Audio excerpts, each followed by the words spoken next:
Yeah, but it will take time. Don't you think we are exposed out here? Yes, but I don't want to move them until all the trackers are out, that we can at least control. We'll just dump them here or see if Nathaniel can hijack these two and make it look like they took off as deserters. That would be best.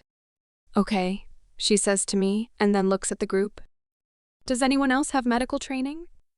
It would be helpful to get this done quickly. A few people raise their hands, including Gina and Lil. They are both rubbing absently at their warrior brands, and I make a mental note to watch them, especially after how they looked with the spell from the bracelet. I hope I didn't do anything to harm them. Do your thing. I will work something out with Osistin for holding them when you're done. She nods and gets to work. I walk to Osistin and the twins. I guess I should probably include them too. I'm trying to avoid talking to them as much as possible, but whatever. We can't leave them here, but I also think they very well could be a plant for something else. Like a Trojan horse. I want to really check them over, but we need to get them out of here and cared for. Mike is a DAK, and no one deserves to be treated like this. Even if they chose to follow him, they didn't sign up for this abuse. Where should we put them for now? I look at the twins. They are the alphas now and should be making this decision. Why don't we put them at the school? The nurse's office has basic first aid stuff, and the kitchen can supply meals for a lot of people. We should probably expect more if this kid thinks he can just drop captives off to you. Dakota growls. What's that story anyway?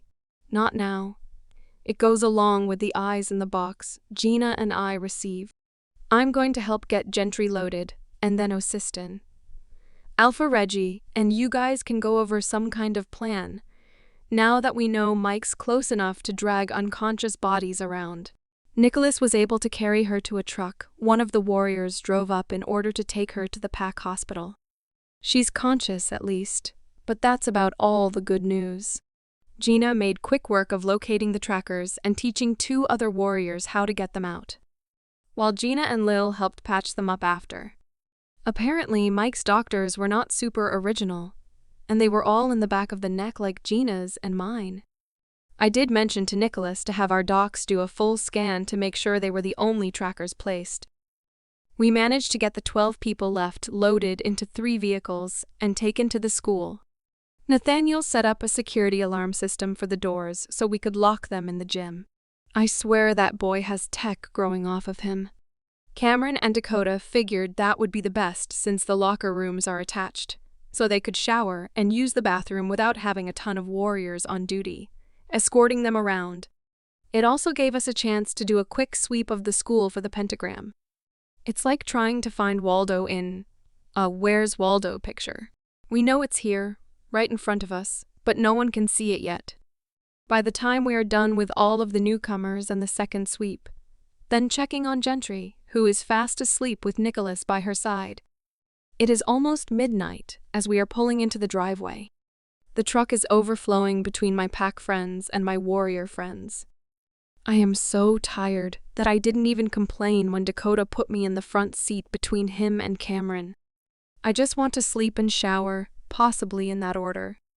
As we all step out, ready to trudge up to bed, we hear a voice from the porch.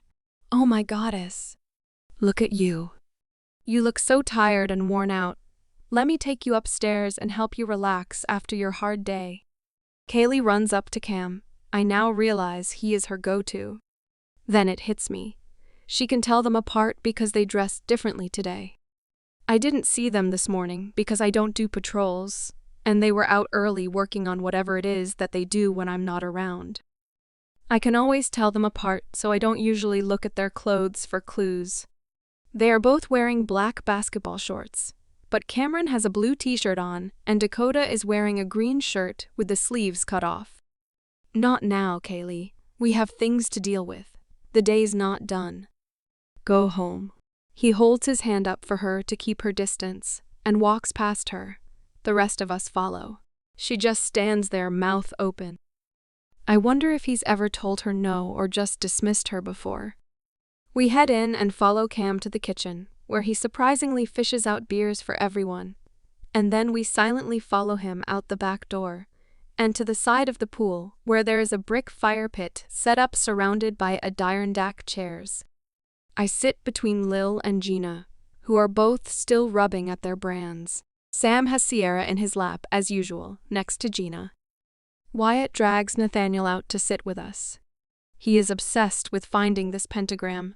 I think he takes it as a personal insult that every tech thing he's tried hasn't worked yet. But he's never let us down before.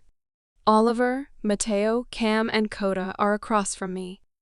Someone lit the fire pit for us, so it is glowing and warm. Everyone relaxes back in their seats. My feet don't touch the ground when I do that. And Gina and Lil laugh at the look. It's surreal to be here, though. This is where the Alpha and Luna would entertain their friends, while we preferred the clearing in the woods. We never got to celebrate Oliver's birthday, and Mateo has about 10 minutes. Shh, tea is going to hit the fan soon. So I think we should celebrate the good things while we can. Sam, we'll get to you later. He laughs, and we all join in. It's light and fun, and breaks the bubble of tension that has surrounded us since we found Gentry. We start to talk about the new people, and what that might mean, and of course Dakota brings back the conversation of Robbie, just as Mina, Xander, and Oscar join us. Isn't it past your bedtime, Prego? Not on your guy's birthday. But I probably won't last super long. She giggles and sits on Xander's lap, while maintaining a handhold on Oscar. That just seems overwhelming to have to entertain two all the time. I break that train of thought looking at my phone. It's time. Happy 18th birthday, Mateo. I hold up my beer, and the rest do the same. I hope it's enough to distract everyone, but of course, luck would not be on my side.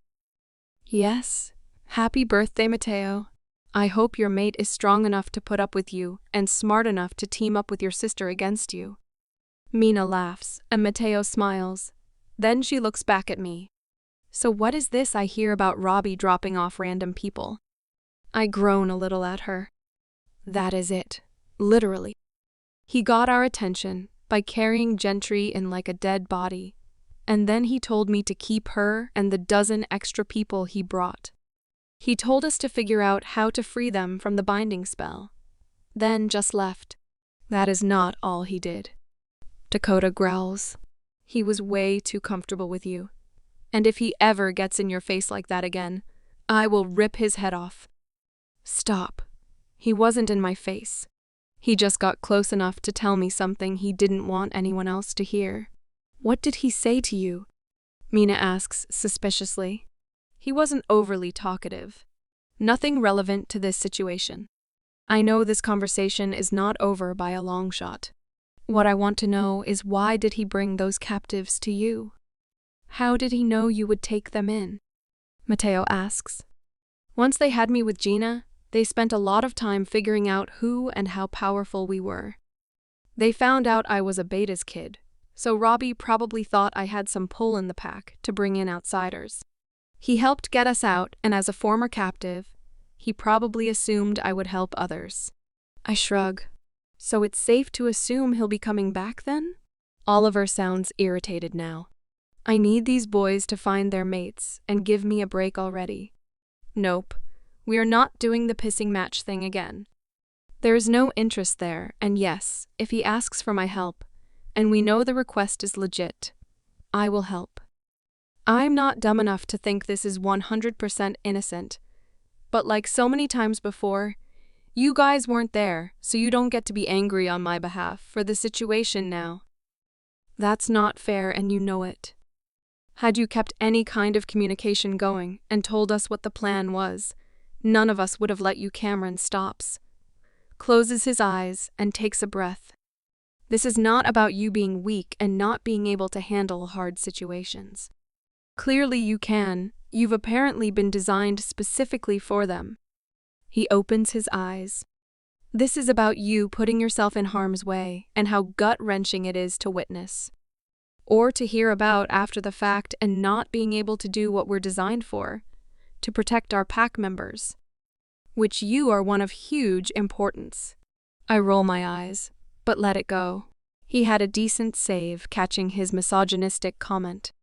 I am tired and just want to hang with my friends a little longer in this kind of comfort.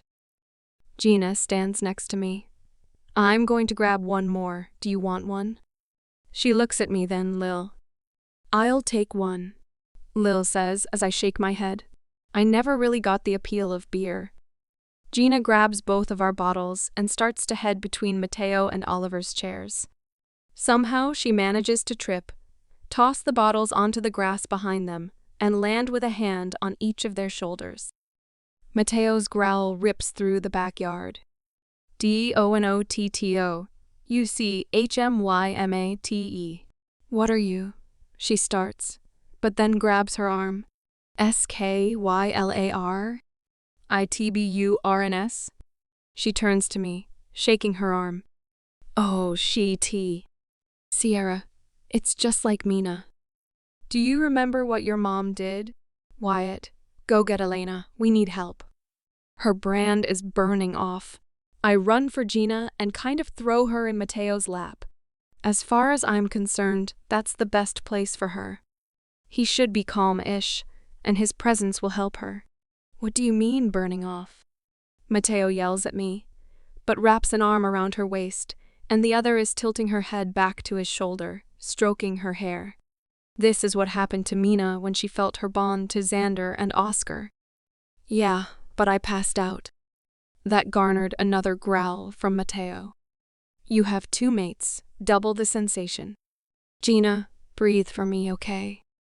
I'm right here. Mateo is here. At least Mina was right. I try to joke. Mateo got a mate who would side with me in a fight. She smiles a small smile, and then her whole face falls, and she tries to get up, but her body breaks out into shivers, and she's sweating as she shakes her head. Mateo's grip tightens. I don't want a mate. I can't be someone's mate. You know I can't. This isn't fair to him. She's looking at me, pleading, like we are the only two people here. I know what she's talking about. We have had this conversation so many times. It's her biggest fear after everything she went through with Mike. Yes, you can. Breathe. She takes a deep breath in, and I know my brother's scent is helping her as Elena walks out. Well, you and your friends certainly have no idea of what downtime means, do you? Let me see. She pulls Gina's arm towards her, and she whispers a few words I don't understand. And then Gina's body is calm. But she is still very upset. She covers her face and I know she is crying, but it's silent. Mateo buries his face in her hair. She's been so afraid of finding her mate, and she probably thought the warrior brand would give her more time. I'm sure I speak for everyone when I say, what the hell was that? Oliver asks. I didn't realize they had all gotten up to surround us. We have partial brands. They were only designed to last until the end of this summer. That was the deal I made with Assistant when he let me have mine. Mina and Gina were the same. The warrior leaders wanted us branded for missions, but we hadn't completed training yet. Mina's broke the night of the Alpha Games, and she was basically in a coma for almost 3 days. We all have thoughts on why, but they've never done parental branding before or anything like that, so it's only theories. I shrug. I look at Elena. Will she be okay now? She should stick close to her mate until the brand wound heals completely. But yes. I nod. Gina, I'm going to head up. Mateo will take care of you, okay? Get some rest. No, I don't want this. You know why I don't want this. She's angry and sad all at the same time. This is out of my control. Give it the night. Sleep on it, and we can talk in the morning. I look around for any kind of help, and I see that I have been left alone with my brother and his reluctant mate. Bunch of traitors. I will just reject. Mateo claps his hand over her mouth. Stop talking, mate. You will not be rejecting anything. I won't accept it. You are mine, he growls, and I see the fire in my friend's eye reignite. I am so out of here. This fight and more than likely makeup session is not something I want to be a part of. I head in through the patio door, looking over my shoulder at them, and smile. She is up in his face, pointing a finger into his chest, looking back to her normal alpha self. I'll hand it to my brother, though. He's taking her alpha aura pretty well and gesturing just as wildly, fighting her on whatever excuse she's giving him. I don't make it 2 steps in the door when I run right into a hard chest. Oomph? The hell? I catch myself on the doorframe. Is that what will happen to you, Smalls? I roll my eyes. I can't help thinking, oh, now they care if something hurts me. I still don't know if they are aware of what their parents think about me, possibly being their mate. I can't bring myself to ask, though. I don't want to know right now. I'm still not done being angry with them, and if they don't know, I don't want to put the idea in their head only for it to backfire later. I also want them to want to try and mend our friendship because they want to, not because they have to. I have at least gotten that far with how I feel about this whole damn thing. I hope not. We were only supposed to have our warrior brands until the end of this summer, like I said before. They are both over 18, which is my guess as to why the mate bond was able to override the partial brand. The brand was already weakening. They seemed to itch like a month of cur, like a bad interaction with a wolfsbane plant. The mate bond probably speeds up the process. I will have a full almost 10 months after my brand fades before I can even sense my mate. I should be fine. I go to move past Dakota and see Cameron standing not far behind him. Why does she not want a mate? I take a deep breath and roll my eyes, then look behind me. They are still standing close, but they don't seem to be shouting anymore. This isn't my story to tell, but I don't think she really wants to tell it either. Come on. I lead them back to the Luna's office and walk in to see Wyatt manning the controls. I need the room for a few minutes. Don't go far, though. Yes, boss. I roll my eyes again. I'm not your boss, idiot. He chuckles and pats me on the shoulder. You keep telling yourself that, Midge. Whatever makes you sleep at night. I slam the door on his laughing face. Why not use our office, Smalls? You wouldn't have to kick him out. This time I do let my anger show. Are you fucking kidding me? No. What did we do this time? The list is getting kind of long and I'm losing track. Dakota actually looks sad, not like he's making a joke. I close my eyes, laugh a bit to myself, and then move to sit behind the desk, putting some space between us and fiddling with buttons to give my hands something productive to do. I will probably never step foot in that office again in my life. You called me a traitor, accused me of betraying my pack, took Kaylee's side without even asking me for mine. The one person who literally wants me dead, but can't seem to do the job correctly. I don't owe either of you anything. It's the last place I had a conversation with the only people who treated me like parents should, and when real lines were drawn, even they chose to believe lies. That is all that office will be to me. We're sorry, Tiny. That's all I can say right now. That night is kind of a blur, and the more we talk to Nathaniel and Wyatt and the rest of your team, the more we are beginning to understand why. We will be apologizing for the rest of our lives, I'm pretty sure. Cameron scrubs his face, then looks at me again. At the risk of sounding like a DK once again, though, can we talk about this after you tell us how to help Mateo and Gina? Our beta needs his mate. I just nod because this is how it has always been. I am never at the forefront of anyone's mind except Oliver, who, according to Lucas and Ava, is bound by the moon goddess to do so. My sadness and anger is growing again. Why can't someone just want me for me? Not because I have a talent or skill that they need. I clear my throat and go into business mode. All right, let's make this quick. These are not my details to share, so I will only tell you what I think you need to know as the alphas of this pack. Gina was RPD repeatedly the whole time she was being held. I have told you this, but I don't know if you have the mental capacity to remember. Yes, I had to witness her daily attacks while I was there. It's not something either of us care to talk about. Please don't ask. I can feel their anger radiating, but they show no other signs of losing control. She had an IUD in before she was taken, and no one thought to look, even when she never got pregnant. Mike was very rough and did some damage to her internally. When Doc Sylvia removed the IUD, she said there might be a possibility that Gina can't have kids. It's why she didn't want to be the alpha of her pack or have a mate. It wouldn't be right if she couldn't produce an heir. I am proud of myself for making it through that. We are going to circle back to some of that story, Tiny. What can we do to help Mateo? He needs his mate, and Gina is perfect for him. He needs her to accept him.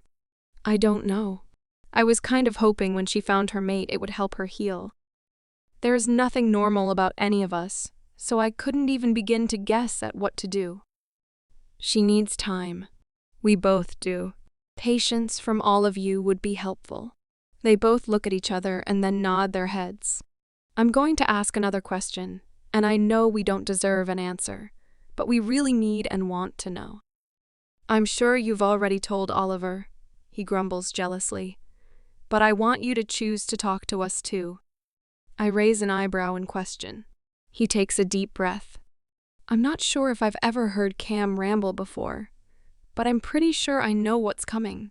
You seemed friendly with that Robbie guy, like there was more with him and Tyler and Mike. He runs his fingers through his raven black hair. Did he or Mike, did any of them touch you? Were you with any of them as a part of your mission or when you were captured? He's vibrating with anger just at the thought, same as Oliver and Mateo. Yes, I did tell Oliver and my brother and your dad some of the details. Some I'll take to my grave. I let that just sit there. He's right. They don't deserve any answers from me. I'm tired. I need to sleep, and hopefully Gina doesn't need me in the middle of the night. Big changes like this set off her nightmares. Let Mateo handle it. That's his responsibility now.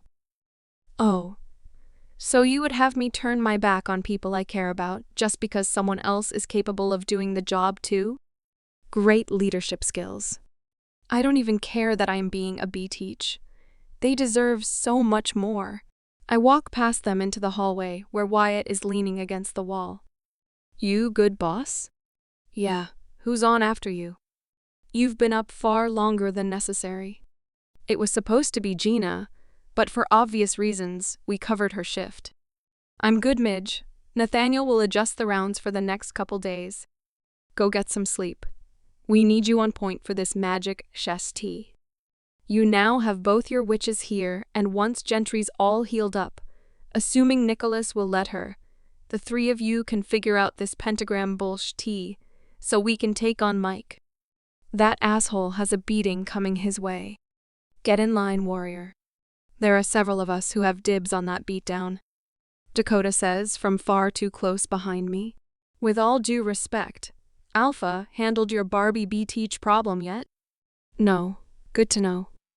Just so we're clear, Midge's whole team is aware of the things she went through before arriving at warrior camp. And obviously the bullsh tea that is still going on, because that skank is still here, fucking with her. Neither of you were there when we found Midge and Gina after THE, YSAVE, DTHE, MSELVES. If anyone has dibs on Mike's beatdown, it's them. Handle your pack first. He shoved past the twins. I'm surprised they let him. I just walked forward. Wyatt could handle himself, and he started that fight. Clearly lines are being drawn again, and it shouldn't make me happy, but it does. MATEO. PUTMEDOWN. Gina screams.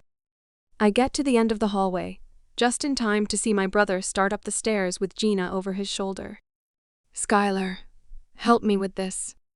Your brother is being an asshole.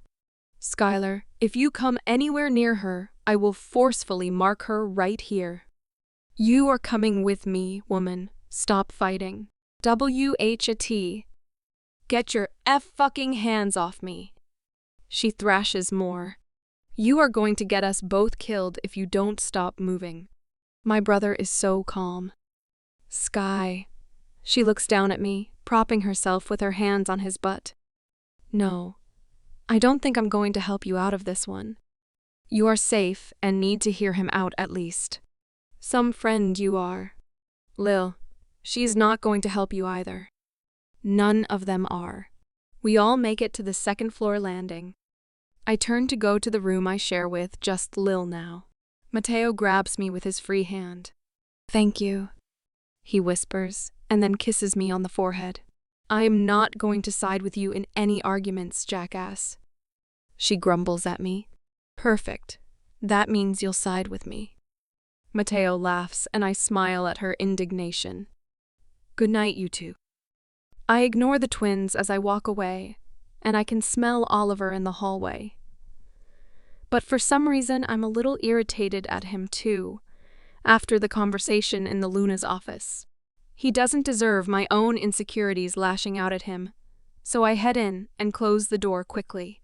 Well, that was an interesting end to the night. Lil laughs at me. What did the twins want? I walked over to grab clean clothes so I could shower. They wanted to know what could be done to make Gina accept my brother. Lil laughs hard at that. Have they met her? No one really makes Gina do anything. Or you, for that matter. Shut up. I laugh at her. We'll see how tonight goes. He had to haul her upstairs, and I refused to save her so she won't be super happy with me tomorrow. We can worry about that tomorrow. I think her mate will help her. She's just scared. At least it's your brother and not some rando. She can stay here when this is all done. She has a place to call home now. I think when all of that sinks in, she will be okay. I know she doesn't want to disappoint him if she can't have kids, though. Mike really messed her head up with that. Effic Mike.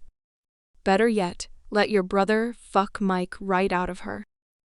She laughs again. Seriously? You had to put that thought in my head? I don't want to think about my brother like that. It's better than the alternative. I just groan and head for the bathroom. I slept okay, considering Gina was on another floor of the house. I got up early despite going to bed super late, and decided to help Lenny with getting stuff ready to take to the school for the wolves Robbie brought over. Lil is already gone, I assume either on surveillance duty or running a patrol. 3 cents hit me as I approach my door. Are you all going to shadow me now? I ask, irritated, opening it. Hey, to my knowledge, I didn't do anything wrong, so explain or relax, Biddy. Oliver crosses his massive arms, tattoos flexing, making him look like the scary protector he is. It's nothing. I'm not in a great mood this morning. Sorry. It's the best he's going to get right now, because I still feel the unhelpful sensation that he is only here with me by force. We wanted to tell you that we finalized everything for our dad's celebration. We didn't want to do it on Mateo's birthday. Reggie agrees. Cam starts. We are going to do it in the morning and want you to sit with us, and Mom. I think other than Mom, you were his favorite person and you should help us send him back to the goddess.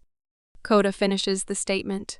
I had the very dark thought I already did float through my mind, but I am keeping that to myself.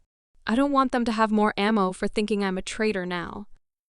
Instead, I said sure, then walked past them, down the stairs, and headed toward the kitchen. Elena is there, helping to get things ready to take over to the school. She said she could add some things to their food to counter some basic spells that were probably cast on them. Here's some breakfast, Skylar. Eat up. No more losing weight for you. Lenny scolds me, and I roll my eyes playfully at her. Okay, I'm here to help. I groan as the screech filters in from the front door. I head over to Elena and Lenny, packing up toes full of supplies, as far from the hallway entrance as I could be. What can your future Luna help with today? She asks, walking in the room like we aren't in the middle of preparing for war. You aren't the future Luna, and you can help Lenny carry supplies to the school. Our new residents need them, Oliver says, not looking at her. That's Omega stuff. I was thinking more along the lines of signing documents or planning for the party after the Alpha's celebration. She smiles as if she is brilliant. We are about to be under attack. There are no Omegas here to help, and all pack members should be willing to participate in giving aid to people who come to us in need anyway. Cameron looks at her like he's never seen her before. The only people who are here are warriors who stayed to fight and protect the pack. If you weren't planning on fighting, I don't know why you chose to stay instead of evacuating. Dakota shook his head. No one said anything about a party either. We don't have time or supplies for that. What about the ball? She actually sounded horrified. We're still having the ball after the trials, right? I had to step in here. She's an idiot, and I feel dumber being in the same room. No. The trials were bullshit to begin with, and we lost our alpha due to equipment that was sabotaged. I pin her with a glare. All focus is making sure our warriors and lands survive the fight coming at us. So either be helpful or lock yourself in your house until it's all over, so no one trips on your being in the way. She growls at me and starts to say something. She's right, Kaylee. If you aren't going to fight, you will get yourself and/or someone else hurt trying to protect you. Go home. Cameron repeated his words from last night. If it is that dangerous, I should be here in the pack house where I will be the most protected and the safest. I will just go grab some things and be right back. No, go home and stay there. You will be in the way here. We are trying to save this pack. There is no room for you here. Oliver starts to raise his voice. Didn't Mateo just find his mate? I will just take her room since she doesn't need it. She shrugs and smiles, thinking she found a workaround. First, where did you get your information? Second, there isn't a room available, I responded. Everyone in the pack talks when someone gets their mate. She looks guilty. Were you stalking the twins? I ask, a knowing smile forming on my face, looking at both of them. They really thought she was harmless. No, of course not. I forgot something and came back to get it, and I heard voices in the back and overheard Mateo say he found his mate. Bullshit. But I'm not arguing with her anymore. There is no room, and I think you have done enough damage to the people who do live here. Go home. I growled at the last part, and thankfully no one stopped me or corrected me. Before she could spout any more stupidity, we were joined by Alpha Reggie, Kyle, and my dad. The three of them looked around the room, and I'm sure felt the tension.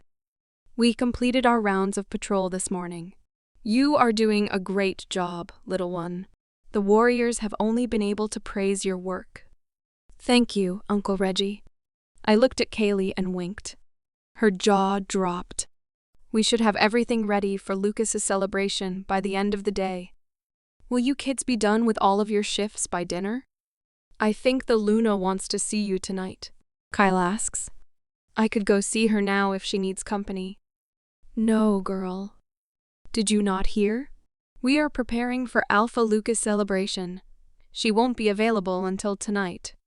I think my eyebrows shot off my face. My dad just told Kaylee off. Something has got to be in the water right now. He doesn't look at me though, which I shouldn't be surprised about. Have you heard how Gentry is? Cameron, always the peacekeeper, is trying to take the focus off of the unwanted person in the room. She is healing well, but that is due to the combined work of our healers and Elena here. Reggie pointed to the witch standing next to me. Like any of your packmates would do for you, I'm just taking care of my coven leader, Your Highness. My dad's head whipped around to stare at her, his eyes glazed over and a rumble sounding in his chest. Then he pushed past Kaylee and took off. What the hell? She screeched. King rude. Oh my, Elena said behind me. I turned to look at her, holding her chest. Are you okay? I moved closer to steady her a bit. I don't think I have ever seen her unnerved before. I think so. We need to go. There are things we need to do for tomorrow as well. She grabbed a tote. Lenny followed her lead, giving me a wary look as she passed. I grabbed a tote as well. As any one of us predicted, Kaylee did not follow. But we didn't make it too far outside before Cam, Coda, and Oliver caught up with us and snatched the totes out of our hands and put them in the back of the truck, offering to drive us over there. I guess they are planning to give me 3 shadows today. The refugees were mostly women and a couple of men. They ranged in ages close to mine, all the way to a woman who could not have been much older than 40. But she looked so tired and weak. One was a witch, the rest were wolves. Mike is affecting so much more than just our pack to get to me. Elena must have sensed my inner guilt. I know the guys did, but they've been smart enough to keep their distance. The twins must have told Oliver about our conversation, because he is sticking to them and giving me my space. And by giving me space, they have made a 10-foot radius around me the whole time we have been here. Don't you for 1 second feel bad about this situation. The Rogue King and this Mike kid may have been looking for you. Don't argue. It's you they want. She holds her hand up. But they started this process a long time ago, long before you started showing signs of power. You are helping to set them and many others free. This is not always a pretty process. She gives me a side hug, which is rare. She's not one for affection. SKY. We need you. I think we found something, but I need your help to confirm it. Sierra comes running in like the tornado she is. Sam close behind with a couple other elite warriors. I look at Elena. Go, child. Lenny and I can handle this. What is it, Sierra? We need to get to the pack house. I need Nathaniel. Why didn't you just go to him first? I ask. But we are all running out to the truck with her. Like I said, I need you too. We all hop in and Cameron takes off. I have been doing research with my dad since I've been gone. My mom has been trying to figure out your abilities and what has been happening with the warrior brands breaking. But when I told them about what I was noticing in your pack, my dad started looking into magic from the practical side. Totems, plants, stones, crystals, all of that stuff. He was helping to look for gentry when he came across herbs that can be used for mind control and make people susceptible to suggestion. She stops to take a breath. Okay, I think I'm following you. But what has you so excited now?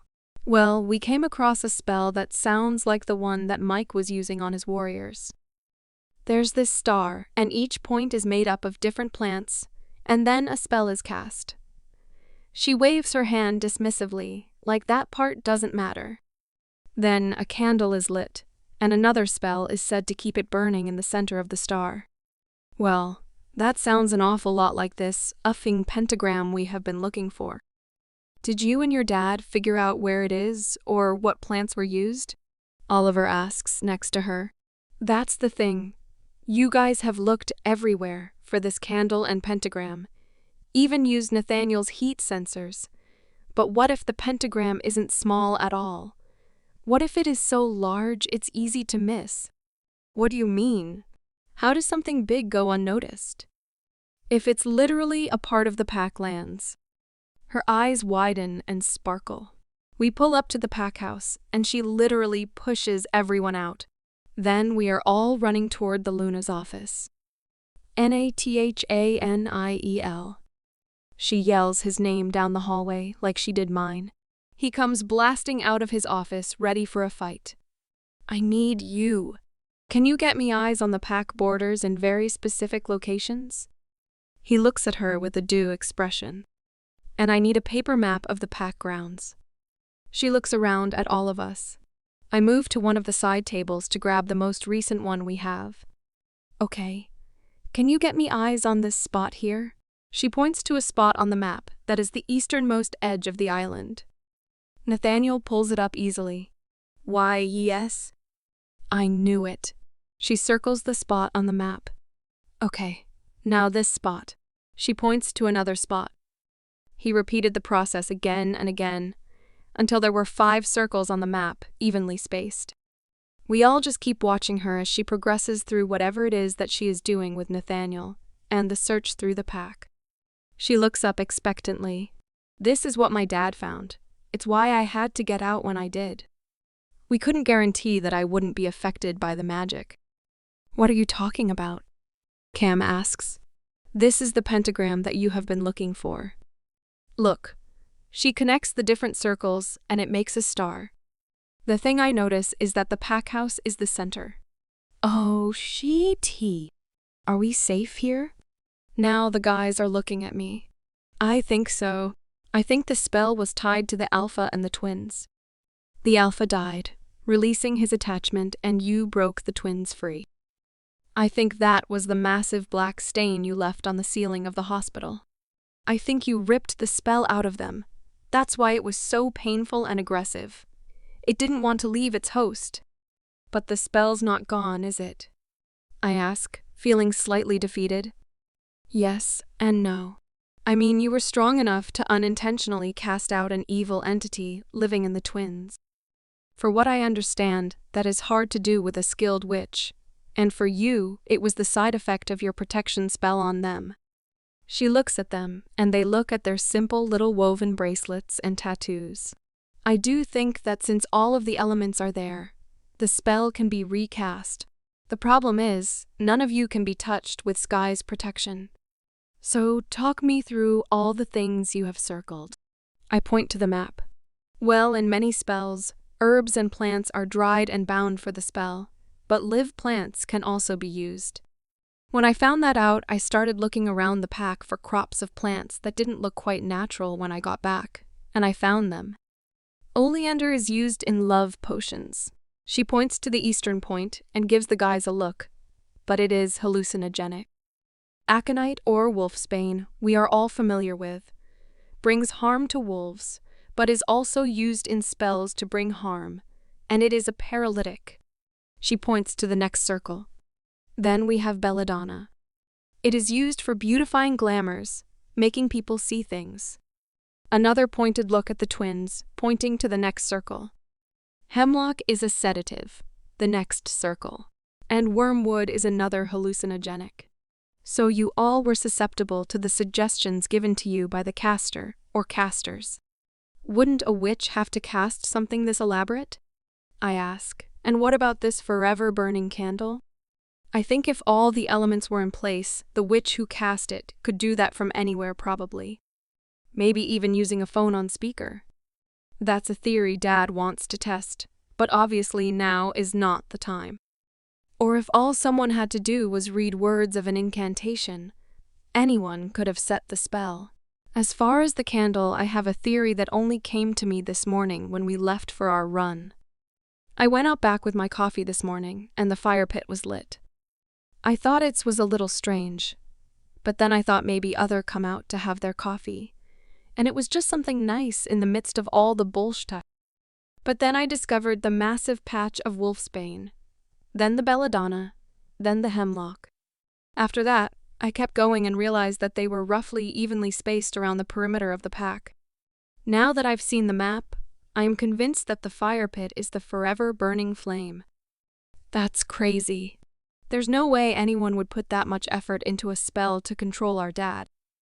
But they would, to get to Sky, or to take over a pack that they thought should be theirs. If the Cunninghams found common ground with Mike, or the Rogue King, they would both get what they want out of this whole thing, just by controlling your dad.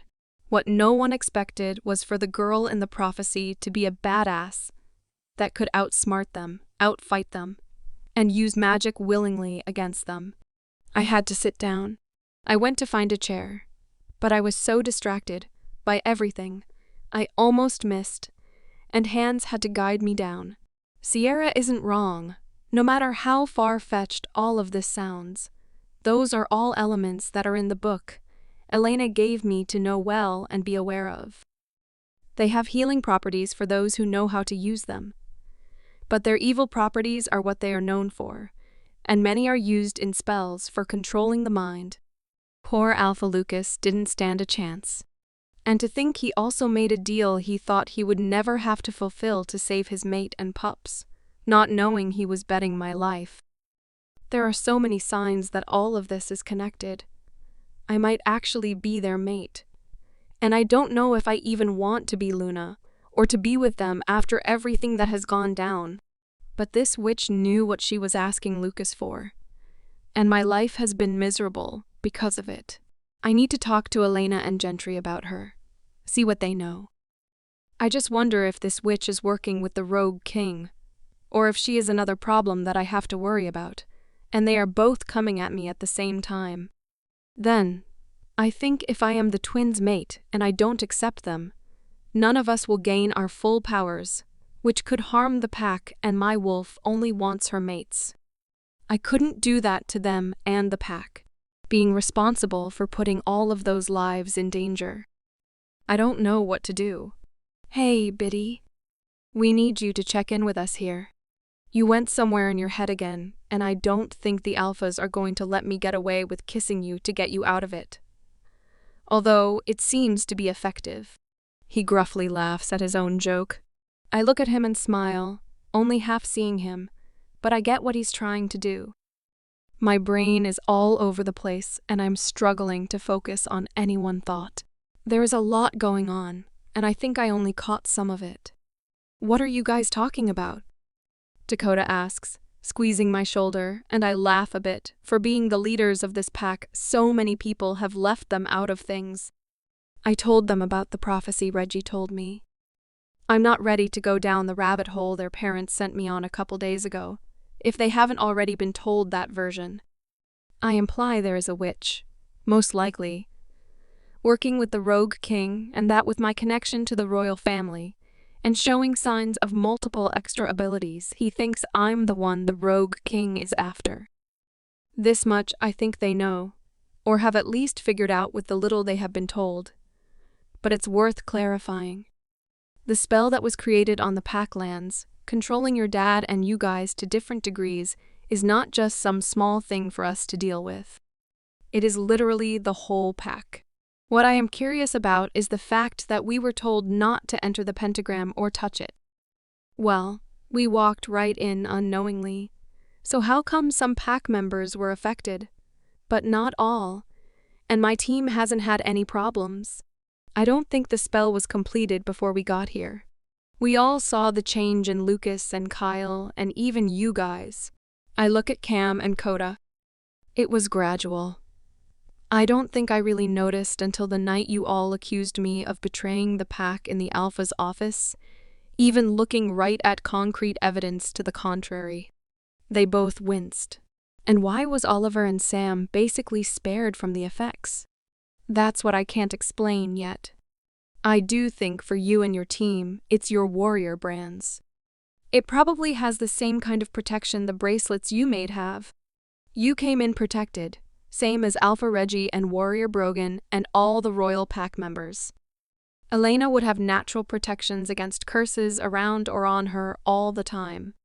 But somehow the control spell was targeted and used to manipulate the Alpha and the rest of the pack through the Alpha command. And obviously some people were deemed more important to manipulate than others. Sierra is talking at the ceiling, organizing her thoughts out loud. Or maybe because Sam and Oliver have always been focused on you as a priority. I mean, no one can argue the connection you and Oliver have. That's apparent to anyone with eyes. But you were also able to remove the spell or curse, or whatever this is, from all of them, which says something about your raw power. Well, we know the how, and we all suspect the who. Speaking of which, has anyone seen Kevin? I haven't seen him since the accident, and he doesn't usually leave Kaylee to her own devices for long. Oliver asks, quickly changing the subject, hearing the rumble coming from both the twins. A chorus of no's mumble around the room.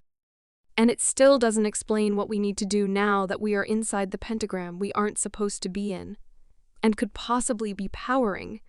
How to get rid of it and set the pack free, all while being ready for Mike and his goons who are close enough to get to us on foot without shifting. I rub my temples. I need to talk to Elena and Gentry. We need to be ready for a fight, and I think I may need to go out as bait again. A BSOLUTELYFCKINGNOT. Cam and Coda shout in stereo on either side of me. You may not have a choice. I am never alone, and if we are implying that Kevin is the link between the pack and the witch, or the rogue king, or Mike, if they aren't all the same problem, then someone would know I am never with less than 2 people at all times. When Mike took me the first time, he waited until I was alone. Mina and I spent tons of time with them, but it wasn't until she appeared to not be able to go that he did anything. It's still a hard no, Smalls. If you are as important to the pack and the kingdom as everyone seems to think, you don't get to just wade into danger, hoping you can get out on your own or any of us can get to you in time. He holds his hands up. I know you have gotten yourself out of everything, but you can't do anything reckless. You are important to all of us. You have to wait until we have at least gotten rid of the F-King pentagram spell anyway. Please just think through and talk to us before you do anything crazy. It's the most logical I have heard Dakota ever. Yeah, I feel like lots of decisions were made about all of us, for our own good or safety or whatever. But I feel very in the dark, and I have a suspicion that you are still holding out on us, Tiny. I think you're right. There are still a lot of pieces missing from our puzzle. But we can focus on the pentagram and the elements that are powering it. We need to know how to blow out the flame and get rid of the plants making the pentagram, and I'm sure it's not as easy as throwing some dirt on the fire to snuff it out and dig up the plants. You're probably right. Let's see if Mateo and Gina have surfaced, and then fill everyone in. Someone might have an idea of what to do before we bother Gentry, Sierra says, and I feel a little better having some knowledge even if we don't have anything to put into action yet. We talk a little more about the plants and what they look like so everyone in the room is aware and on the lookout for them. Because Sierra is convinced there are probably protection spells around the patches of plants to keep people from accidentally destroying them and harming the spell when Lil walks in. Hey, I heard there's a team meeting. What did you find out? Who told you there was a team meeting? Nathaniel asked, laughing. The 3 of us are here, Wyatt is running, and Gina is practicing procreation. The 3 of us laugh at his joke. He doesn't talk a lot, and jokes really aren't his thing, but when he does, it's usually hilarious, and at the expense of one of us, and he will never let us live it down. Everyone else in the room looks at us like we are stupid, but we don't care. We passed a lot of boring, uncomfortable nights like this. If you must know, Lenny told me Sierra came into the school raving like a banshee, and it was important. I let Nathaniel fill her in on the Cliff's Notes version of the details. Instead of killing the flame and all of that stuff, which sound like a ton of work to me, can we repurpose the thing into something that could protect the pack? Has anyone asked Elena or Gentry about that? We all just stare at her. It didn't even cross my mind to make the thing work in our favor. That was one of the first things Elena taught me. Magic isn't good or bad. It's the caster and the intention behind the magic that is good or bad. You are brilliant. I could kiss you. We absolutely read something about harnessing power used against us for our own purposes, but it looked complicated as hell. Oliver looks from me to her with his full-blown, panty-dropping smile, and eyes brighter than I have ever seen them before. Well, if I get the same reaction Sky did, I'm all in, 'cause we can't feel a thing. Bring it on, big guy. She uses my nickname for him, sticks her arms out, and puckers up. I don't find that it makes me jealous, though, like I have been when other girls throw themselves at him. I am actually comforted that all of my friends seem to be really getting along and gelling together. He scoops her into a hug, and they are both laughing as he gives her a kiss on the cheek. We have to talk to Elena tonight. She is going to be the make or break if we can do any of this, he says, setting her down. Problem is, I don't know if we will get a chance to talk about it tonight. Mom wants to see us all, and we really need to be there for her. I don't know how she is dealing with losing her mate. She hasn't really spoken to anyone but Brett and Lenny. Dakota sighs. My stomach drops. I have to tell the twins that it was me. They need to know what happened to their dad and that he chose to go his own way. Then I feel irritated with myself because I still care how they feel. If I am being honest, I never stopped. Even if they were under a spell, they didn't or couldn't fight hard enough to just choose me when their backs were against the wall. And this is what hurts the most. Oliver will always choose me. I never have any doubts. Even Sam was able to side with me at that moment.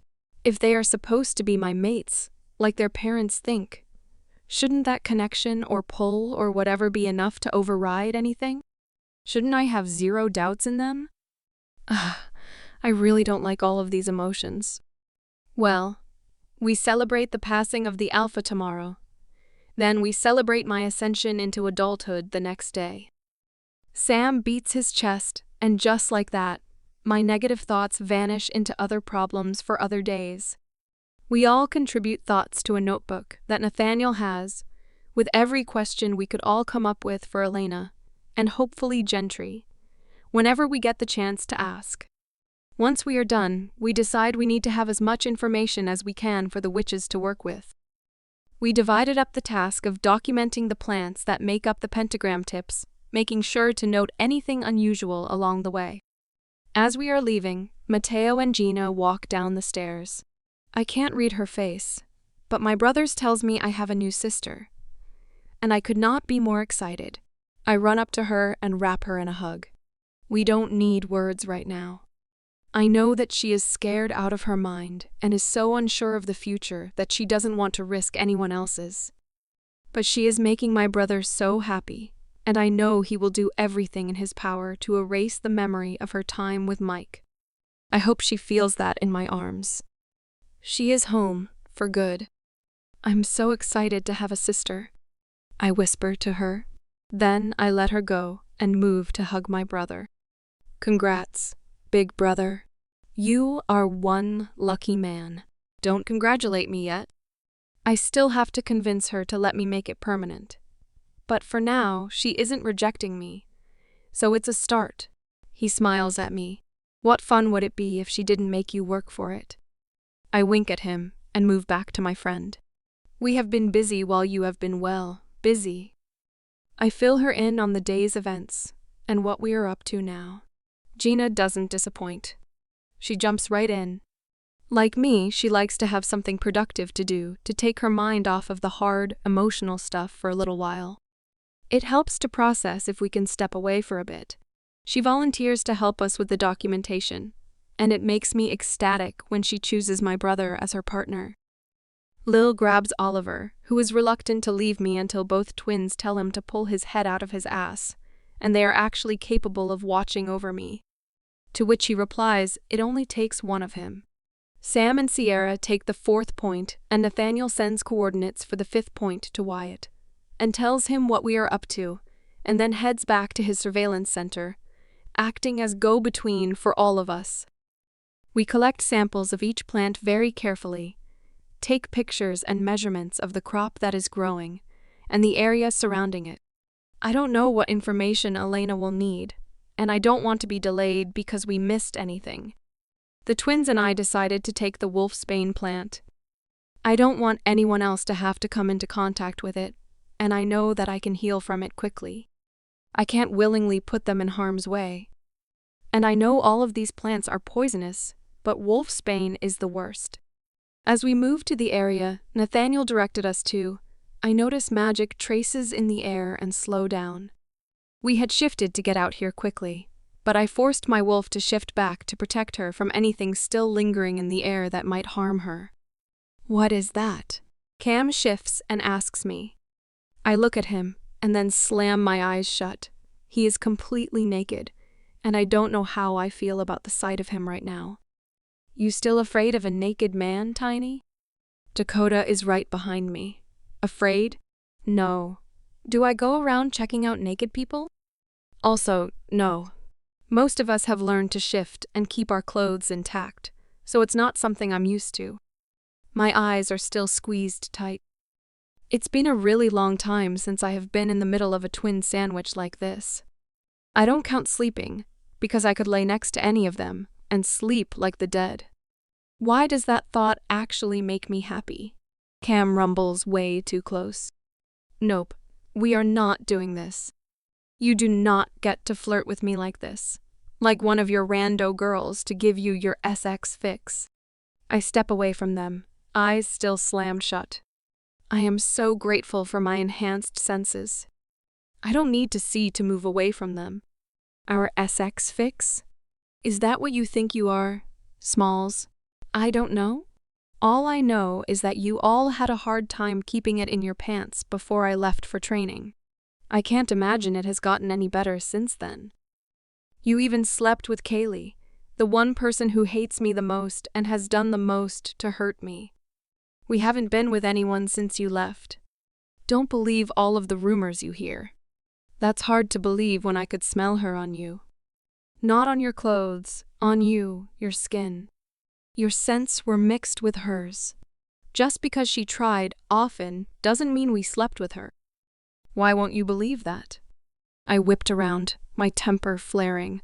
I don't care that they are absolutely gorgeous specimens and completely naked, showing off every cut line and curve of muscle that they have earned from serious training. They both take a step back from my glare. Good, they should be afraid right now. My wolf is going feral in my head, trying to break free to teach them a lesson. Falsely accuse anyone of betraying their pack recently? Why would I trust the people who would see HOOSE my enemy over me? Who were so blinded that they couldn't see the truth staring them in the face? Why you see HOSEHER? According to everyone else, including both your parents, I should be your everything. Your only choice. But they are all wrong. The people who should choose me, like my dad and my brother, always put the job first. Unless the choice is between Sierra and I, Sam chooses me. Oliver chooses me every time, no question. Even knowing I was the enemy that Mike wanted, Robbie chose to save me, risking his own life. They both are breathing heavily, jealousy and anger radiating heavily off of both of them. I have never really talked about how my placement in my friends' priorities makes me feel.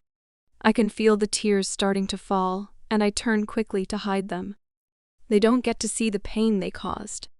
I can't let them see my weakness, because they are my weakness. They always have been. I love them, and not even my warrior brand can stop the feeling like I wish it could right now. I take a shuddering breath and move forward, distracting my thoughts by looking for magic and heading straight for the wolf's bane. We have a job to do, and I think that was enough emotional dumping for one day. The twins shifted into their wolves and came up to walk beside me. Their wolves are an interesting combination of mirror images and inverted colors. Cameron is dark gray, with a light gray triangular patch on his chest, and at the tip of his tail and ears. Dakota is light gray with the dark gray triangle and tips of his ears and tail. They are both so massive that their shoulders are almost the same height as mine on all fours. They walk so close to me that I am brushing their sides with my whole arm as we walk. I hate that it is calming. I don't want them to comfort me when I just want to be mad at them. They don't talk to me through the mind link, though. There isn't anything that they can say to me. It's a point they can't fight. It is late afternoon by the time we get all that we need and talk to the other groups, making notes of what we found that is similar and different from each site. We all meet in the backyard of the pack house and just stare at the fire pit that is still burning. The flame is small and inconspicuous, so no one would really notice or question it if they walked by the kitchen and looked out the window. And no one really sits out here during the day. The idea was brilliant. Place the heart of the spell right under their noses and keep everyone busy with other tasks and projects, and the Omegas who would normally handle it were probably Alpha commanded to leave it alone and let it burn. Now that I'm standing here and really paying attention, I can feel the power flow off of it in waves, like a heartbeat. Can anyone else feel it? I ask the group. The twins have still not shifted back or talked to me since I told them off. They are just sitting next to me, their wolf's faces showing no expression. I can feel the magic, but not the pulse, Oliver says, and Dakota's chest rumbles. Jealous? I ask, and get no response from him. Hey, Ava! Sierra says, looking over my shoulder. I spin around to see the former Luna. She seems so small and frail, but there is color in her cheeks. She's trying to hold on. She looks at me, tilts her head, and tries for a weak smile. I walk into her embrace, letting the tears fall again. My sweet girl. I'm so sorry I left you alone with this. I didn't think it would be this hard. We talked and planned and did everything we could to make the pain as minimal as possible. How are you doing? That was far too much to ask, but there was no other way. She whispers into my hair. She wraps her arm around my shoulder and leads me in, not giving anyone else attention. I can feel the stares, and I don't know how much of what she said was heard by them, but it was enough to know that I was involved with his death. We head to the formal dining room where the head seat has been left empty, but a single red rose is placed where his plate would have been. My dad, Brett, and Kyle are all here waiting by the far wall. Alpha, Reggie, Luna Ann, Xander, Oscar, Mina, Nicholas, Gentry, Elena, and Osiston are all standing behind their respective chairs. She sits me in the seat next to hers wordlessly, takes her seat to the right of the Alpha's chair, then everyone else files in and sits. The one major difference is that my dad, Brett, and Kyle take their boys and move them up the table into their former places, opting to sit towards the middle of the table where the boys used to be. Mateo doesn't let go of Gina's hand and sits her next to him as he takes his place next to the twins across from me and Ava. Sam does the same with Sierra, sitting next to Gina. And even Oliver moves Lil up with him, sitting between her and I. They have been talking in low voices and animatedly, well as animated as my broody gamma can get since they got back. I wonder what they found. Just as everyone gets settled, food platters are placed and Ava takes a deep breath to speak. Thundering footsteps proceed from the front door after it is banged open. All of us jump to our feet, ready for a fight, and then a blonde tornado flies into the room. I am so sorry for being late. She moves around towards the twins. I didn't realize how early you would be having dinner tonight. Thank you so much for waiting for me. Lil scoffs and Kaylee glares at her as she moves towards the empty seat at the head of the table. The only empty seat at the table. The growl that comes from Ava as Kaylee reaches for the chair is one I have never heard her use before. And Kaylee stops in her tracks, looking terrified. We weren't waiting for you, Kaylee Dakota starts. This dinner is for family and close friends of our father. Cam finishes, gesturing around the fully occupied table. Everyone who should be here has a seat already. You can see yourself out. But I want to be here to support you. It's what a good Luna would do. She simpers and reaches for Cameron's arm. He pulls away before she can touch him. Any Lunas that should be here are already present. He and Dakota shot me a sideways glance that was so quick I might have imagined it. Good evening. But your alphas asked you to leave. Do you need your betas to show you out? Or can you follow simple instructions and find the front door on your own? Gina growls darkly at her. With her head turned like that, I can see the mark at the base of her neck that was so not there before we went on our plant assignments today. My brother has the biggest she-tea-eating grin on his face at her comment, and I can't help but smile at his happiness. Even being mated to a beta, her alpha aura is strong. We all just stare at her until she gets the hint or just can't think of any other excuse to stay. No one moves until we hear the front door close behind her. The rest of dinner was bittersweet. Ava started by saying a few words about Lucas as an alpha, a mate, and a father. She hinted at things he went through and what brought him to this point. She even thanked me for helping make his journey back the moon goddess as painless as possible. Many tears were shed until Alpha Reggie started to fill his plate and tell us when he first met Lucas, which involved them getting stuck in a human town, naked, because they couldn't shift back and trying not to get caught by human police. We all laughed hard and then followed suit and ate and drank and heard and told our favorite stories about him. The night got lighter and happier as we talked about him. We all called it a night around 10, since his celebration was going to start at dawn. All of the pack warriors were working until midnight, and then elite and royal pack warriors were going to take over patrols so they could attend the celebration. I hug Mina, Oscar, and Xander, who have been staying in their room. None of them are going to risk Mina getting hurt if an attack comes while they are here. She is carrying the future of the royal pack, and if Mike and the rogue king and this witch are coming after me, because I have royal powers, what would they do to her, putting another layer between them and the throne? Brett wraps an arm around Ava after she hugs everyone and leads her to the elevator to go to the alpha floor. From what she said, they have been packing and plan on moving her out after the celebration tomorrow. I'm not sure where she plans on going, but I think I understand. That was her place with Lucas. I don't know if I could live where I made a home with my mate after they passed either. I stop Elena and Gentry and tell them what we found. We don't have to do anything with it until after the celebration tomorrow. I just wanted you both to know what we discovered and get your input on how to either use it to our advantage or destroy it. What made you think to try and change the spell to something productive? Gentry asks. She is still a little gray-looking, but she sounds strong and determined. That was actually Lil. She's our resident pit bull, always on guard duty.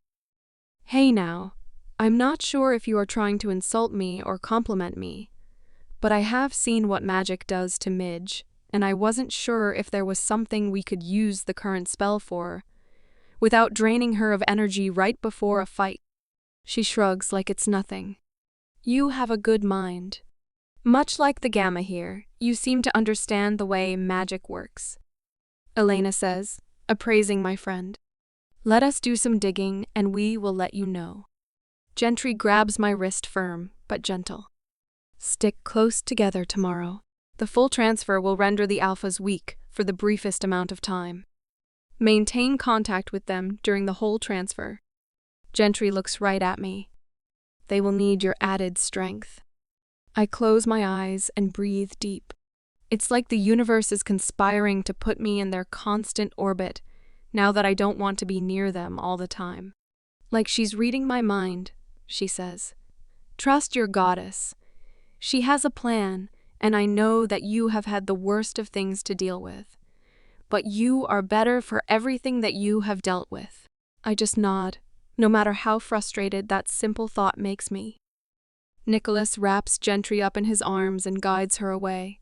I'm sure to rest more. I also watch Elena walk over to my dad and start a conversation. I don't feel bad at all for the twinge of happiness at how uncomfortable he looks too. The rest of my friends disperse, and I make my way to the staircase alone. It's almost weird to be walking without the usual entourage, but I don't mind the space to breathe, no matter how brief. I get all the way to my room, knowing I am being watched, but no one is interrupting or forcing their presence on me. I take a shower and climb into bed, not waiting for Lil.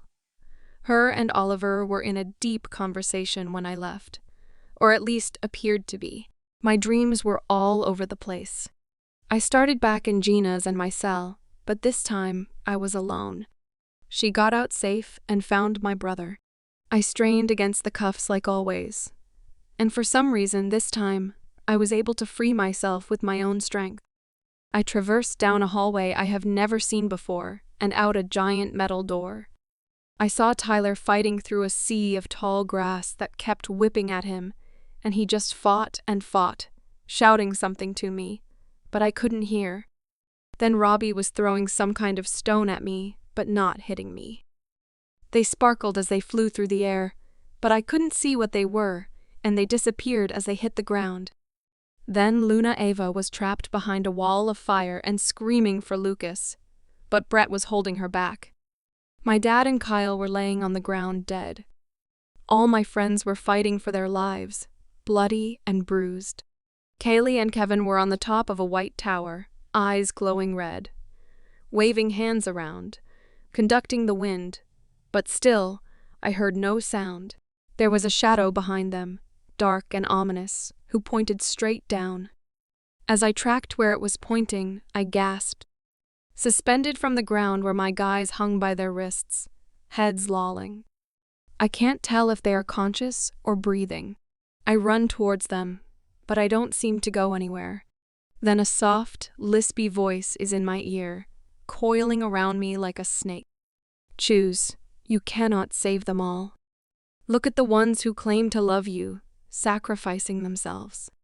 But these 5 have always undervalued you, always thought of you last, if they even thought of you at all. Who will you try to save? The brother who loved you only slightly better than your father. The boy who only sought you out to gain your friend's attention. The boy who thinks you are not strong enough, always needing protection. Or the twins who never seem to want you enough. You are a novelty, a tool to be used, and nothing more. Choose who lives and who dies. Take their lives to spare them pain, just like your alpha. Or come with me, away from all of this heartache. You will be better off without this never-ending turmoil they cause you. A hand flies at my face, and I jump up and out of bed, spinning around to try and find my attacker.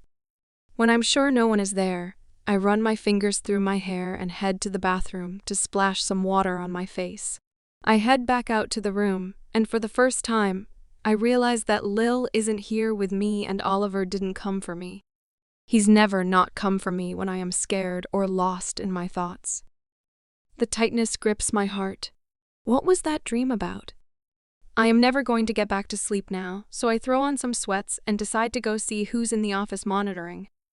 As soon as I step out of the door, I hear footsteps coming down the stairs. The door to the 3rd floor opens wildly. What's up, Biddy? Why does it feel like you're having a panic attack? Have you been crying?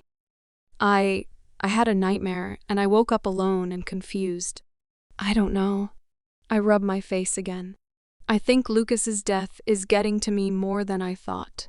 The twins get to me first. Cam picks me up, and I don't even think or hesitate to wrap my legs around his waist, my arms around his neck, and bury my face into his neck, breathing deeply. Coda is rubbing my back. After a couple minutes, I look into Cam's eyes and then turn to Dakota, shifting so he can take me in his arms. I need to feel them both. Know that they are here and alive. Once I take several breaths of his cinnamon scent, I climb down and move to Oliver, placing my forehead on his chest like I always do. And he wraps me up in his arms. That must have been a serious dream if you came to us before Oliver. Coda tries to joke, and I huff out a teary laugh into Oliver's shirt. I have a feeling Mike and the Rogue King are going to be puppies compared to this witch. Do you want to tell us about it? Cam asks softly, tucking my hair behind my ear. Not really, but I think I need to. There was a lot going on, but I think I might need Elena to listen too. She might understand what the dream meant for me and all of us. Come on. You are going to stay with us the rest of the night. Coda grabs my hand and leads me to the door. Wait, you said you had a crazy bad dream, but we didn't even feel it until you were already out of it and leaving the room. What happened, Biddy? I should have felt your dreams scaring you. Oliver looked just as panicked as I felt when I thought the same thing.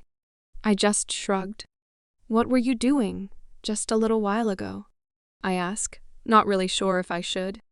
I was sleeping in my room. Lil had an idea and wanted to run a few scenarios by Wyatt and Nathaniel. We talked about things that might happen when the twins hit that weak time Gentry was talking about. If they are weak and you are sharing energy with them, that means you will be weakened too. It would be an ideal time for Mike to attack. If you were just sleeping, then you should have felt it. It was awful. He cocks an eyebrow and moves to the bedroom door, gives it a solid once-over, then starts running his hand over the frame. When he yelps a mother of care, we all rush to him.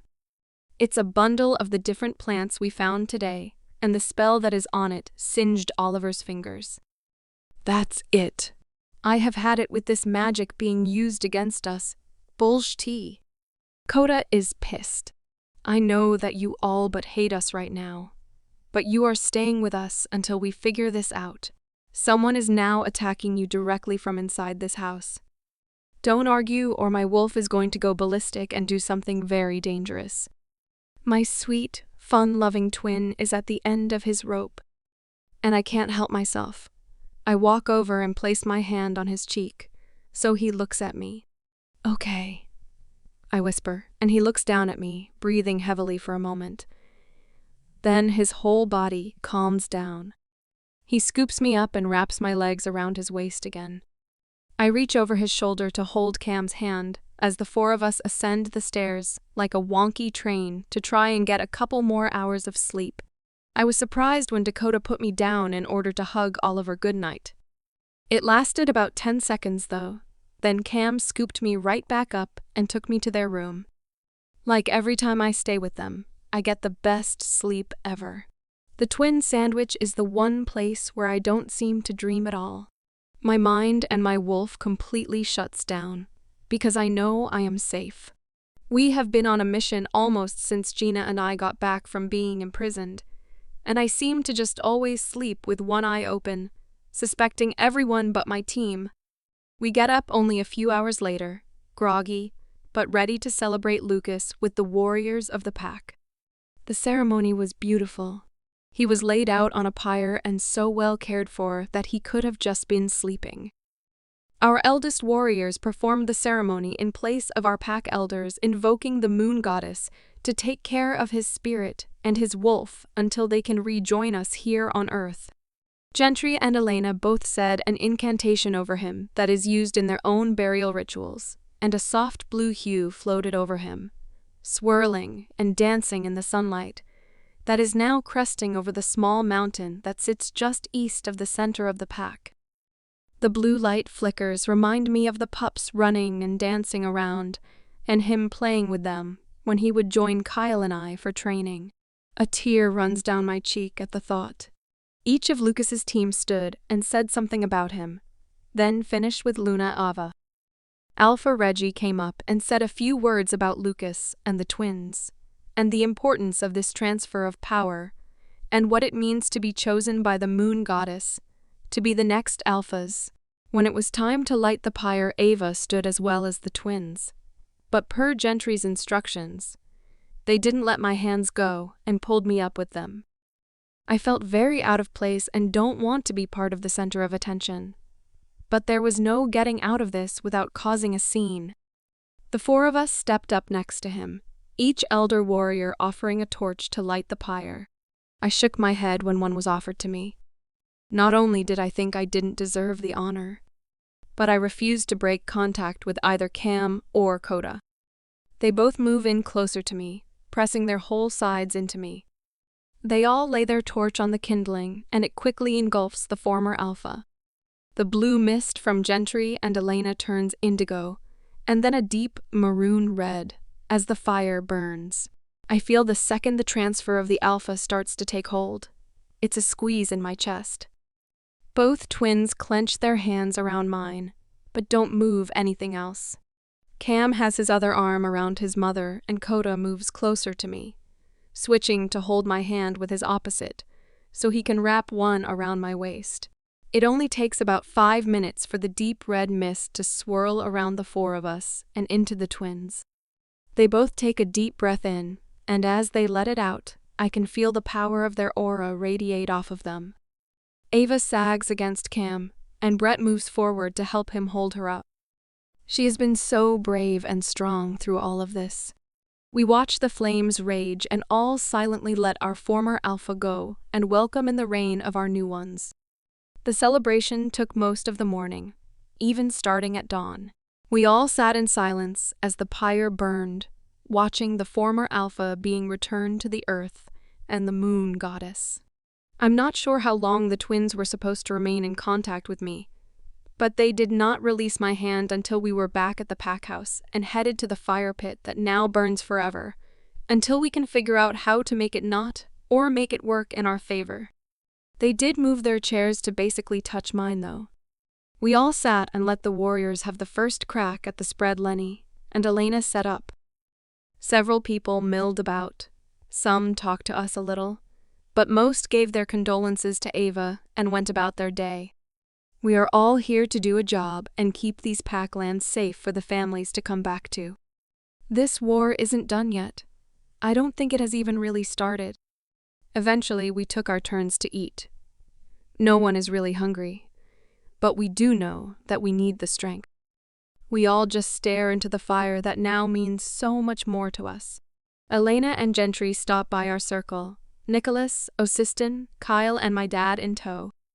I'm not sure what the angle is, or if he is just lost because my dad literally has no other thing to do without the Alpha.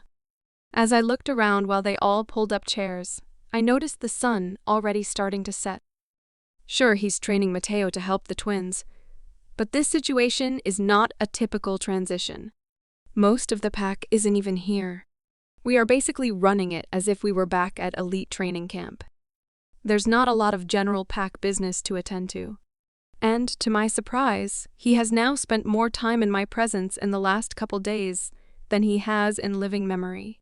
I'm pulled from my negative thoughts by Gentry.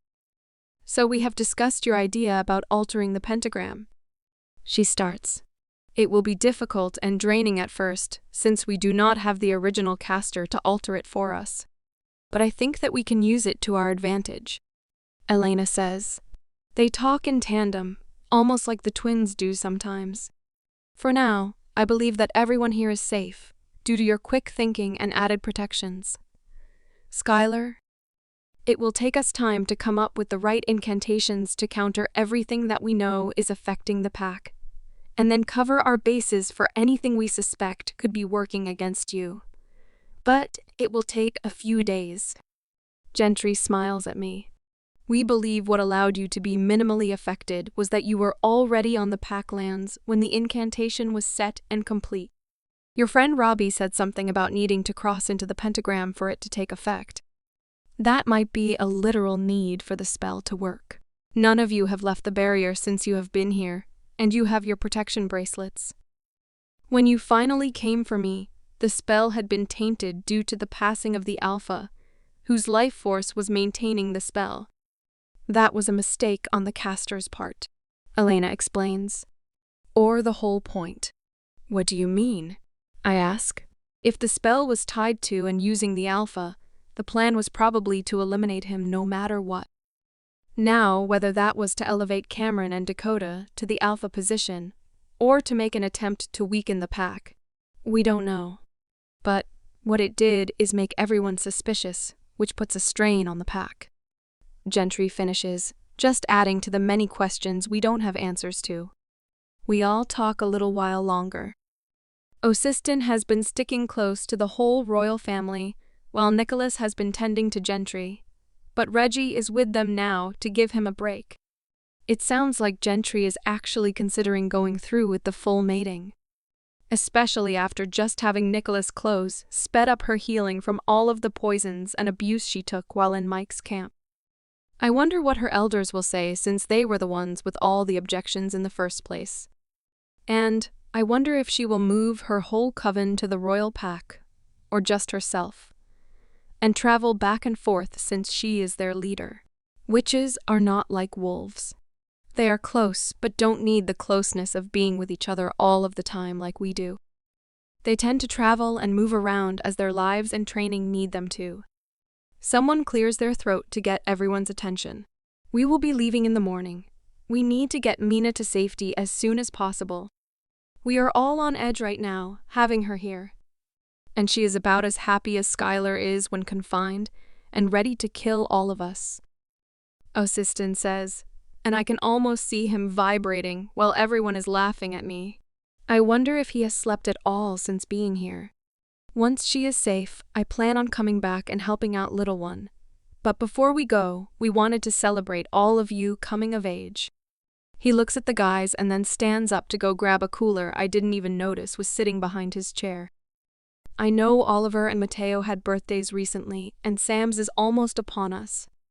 I don't know if we will be back before Cameron and Dakota have theirs, and Mina actually threatened me within an inch of my life if I did not bring you all a beer to celebrate before we go, since Ander just about shifted in their room when she fought him to come down herself. For obvious reasons, she's not allowed anywhere near this damn fire. He chuckles, handing a bottle to everyone. So cheers to you all from your future Luna Queen and Alpha King. He raises his beer, and we all follow suit. After finishing their drinks, the adults all filed out and we were left sitting together in a comfortable silence. Finally, it is about time. I thought they would never leave. We have traditions to uphold, and I, for one, am not missing another one. Sierra jumps up. What are you talking about? Lil asks, concerned and rightly so. Typically, when Sierra is excited late at night, it means many of us are getting pushed out of our comfort zones. I mean, there is a tradition of swimming in the pool until midnight and celebrating birthdays here at the pack house. The last time we all did that together was for Sky's 15th birthday. So, chop chop, it's time to strip and swim. Yes. I'm so in. Sam jumps up, ripping his shirt off. Let's go. And Sky, tell Wyatt and Nathaniel to get their asses out here too. Put another warrior on surveillance for a couple hours. They both need a break, and your whole team deserves to be here. There's no getting out of this, is there? Lil asks, but she is smiling. Nope, she will hunt you down and force you to have fun. I laugh. Trust me, I tried and I got thrown in fully dressed. I forgot about that. Coda mumbled. Let's go, woman. Mateo looks at Gina and pulls her up from her seat. I am not stripping for any of you idiots. She tries pulling away from him. You asked for it. He picks her up, squealing, and runs for the pool. Don't you even think about it, Cam says sternly, and I look over at him as he pulls his dress shirt and pants off. You got your turn last time. He's looking over my head at Coda. What I am swept up, roughly, and wrap my arms and legs around Cam as he runs and goes flying before we hit the bath-warm pool. My black dress floats around me. We come up and I wipe the water out of my eyes. You do know that you can just ask me to jump in, right? The manhandling isn't always necessary. There's no fun in that, though, and you definitely hold on tighter this way. He winks. You know that I'm still mad at you, right? Yes, but I figure we should take advantage of when you are in a good mood every time we can. More splashing lets me know that more of my friends have joined us. WHOASHT, Lil yells before hitting the water. She comes up and is flailing a bit before Oliver grabs her. She scrambles onto his back. Don't you let me go. I hate swimming. I'm like a brick and just sink. Well, it's nice to finally find a weakness. I was starting to feel inadequate around all of you ladies. Oliver laughs. We swam around joking and laughing for a long time. Then Sierra and I got another volleyball game going. Lil was more than happy to watch from the side of the pool and play ref. Somehow it ended up my warriors versus my guys, which became a very playful but intense round of ST talking more than actual play. My guys have always been like a well-oiled machine, the way that they work together. But my team and I are no different. None of us actually have to talk to each other while we play. It just happens naturally. We anticipate the moves that are coming next. So, of course, that would make the game boring if no one reverted to cheating. I set Gina up for a spike, and Mateo grabbed her by the legs under the net to pull her into the water. Sierra was able to save it, though, and we kept playing. Then someone grabbed my leg, but the guys were splashing so much I couldn't see who it was. After that, the game turned into an all-out war of dunking and splashing. Wyatt and Nathaniel ended up siding with the guys and Gina.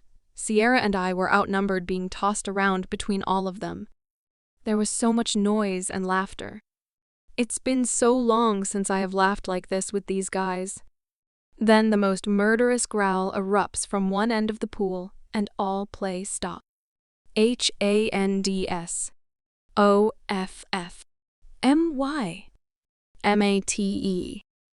Sam demands through clenched teeth, his pupils blown wide. His wolf is close to the surface. None of us move except for Cam, who is holding Sierra. You mean this mate? He says, a look crossing his eyes that I don't quite understand. But he hugs Sierra tighter, and she giggles. Oh man, Cam is playing with fire. Sam lunges towards him, but Dakota moves in to snatch her up first, moving behind his brother. Now all the guys are in on it, but Sierra doesn't seem to mind. She is either okay with the teasing or doesn't feel it yet. Either way, Sam is getting more and more pissed as time goes, but all the guys are laughing. How does it feel when someone else messes with your things, asshole? Mateo asks. Now I get it. This is payback for all the flirting Sam has probably ever done in his whole life. They are making him earn his mate, and Sierra is all about it, eating up every second of attention from all of them. What are you laughing at? Mateo asks Gina, swimming up to us. I was just thinking none of you would have caught me to play keep away. Is that so? Yep. He lunges for her, but she dives and swims to the other side, jumping out before he can grab her.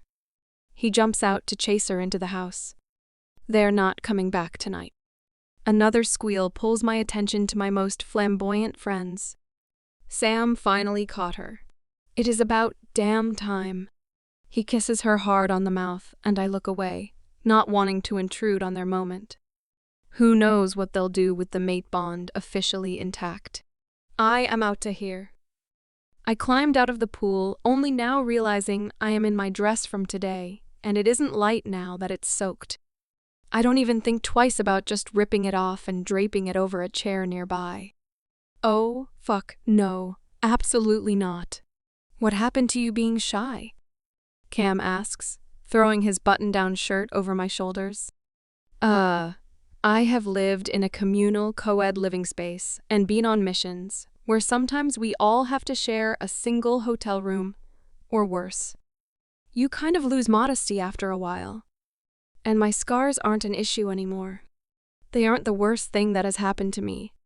I turn to look at him, sliding my arms through the sleeves, but not buttoning the shirt. Besides, I wear warrior-issued underwear. This is more sturdy and covers more than Sierra's average swimsuit. Hey, I heard that. Nope, they are not here. You cannot talk to any of them right now. Sam pulls her attention back, and I just laugh again. And Cam, your shirt is white. This is not actually helping any. I look down at my back undergarments, soaking into his shirt. Yep, she's still hot. You guys are all screwed. Lil laughs, heading inside with Wyatt and Nathaniel. Whose side are you on, Lillian? Cam shouts at her back. Mine. I appreciate all forms, and, like all the leadership here, she is a fine specimen. She cackles and heads down the hall towards the stairs. I'm laughing as I follow her in, knowing Cameron, Dakota, and Oliver are all following. Oh, she tea. Lil, wait. Oliver shouts, running after her. I'm confused, so I start running too. Oliver, what's up? I ask as we catch up. He's searching the doorframe again, and just like last night, he yelps as he pulls out another bundle. Someone is trying to give you guys bad dreams, or make you hallucinate, or just disorient you so you can't fight. He shows Lil. I forgot she was on duty last night when we found the other bundle. We know Gina and Sierra will be upstairs tonight. I think you both should be too. Biddy, will you link Nathaniel and ask him to look at the footage from today in this hallway when he's on shift next? I only trust him, but it's not urgent since we will keep you guys close.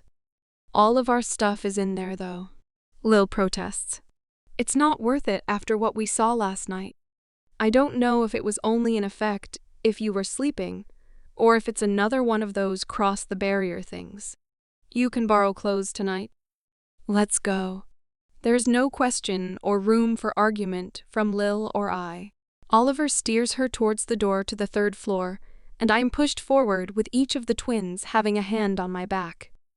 I took a deep breath and tried not to sound angry when I spoke next. Oliver, will you check Nathaniel and Wyatt's door, please? He looks at me like I'm crazy. You won't let me do it, and I need to know if the target is my whole team or just the girls. He rolls his eyes at me. I think we all know what the actual answer to that really is. Just do it. No more guessing or assuming. We need to check all possibilities. There are too many maybes and possibly in this whole situation. It's like there's a multi-front attack on us, and we just can't keep up enough to even think about getting ahead of this. Fine. He walks over, searches the doorframe, and as predicted, he yelps. Someone remind me next time not to volunteer for this part of the job. Tell your whole team to look for this bundle. We should probably warn the rest of the warriors too. Who knows if this is just in the pack house or all over. Clearly, whatever this is, our bracelets don't completely protect us from it. I nod and mind link all of my warriors, Nicholas and Osistin. The twins do the same for the pack warriors as we all head upstairs. Well, if your blonde bee teaches up to this to separate you guys from us, or let's be honest, Midge.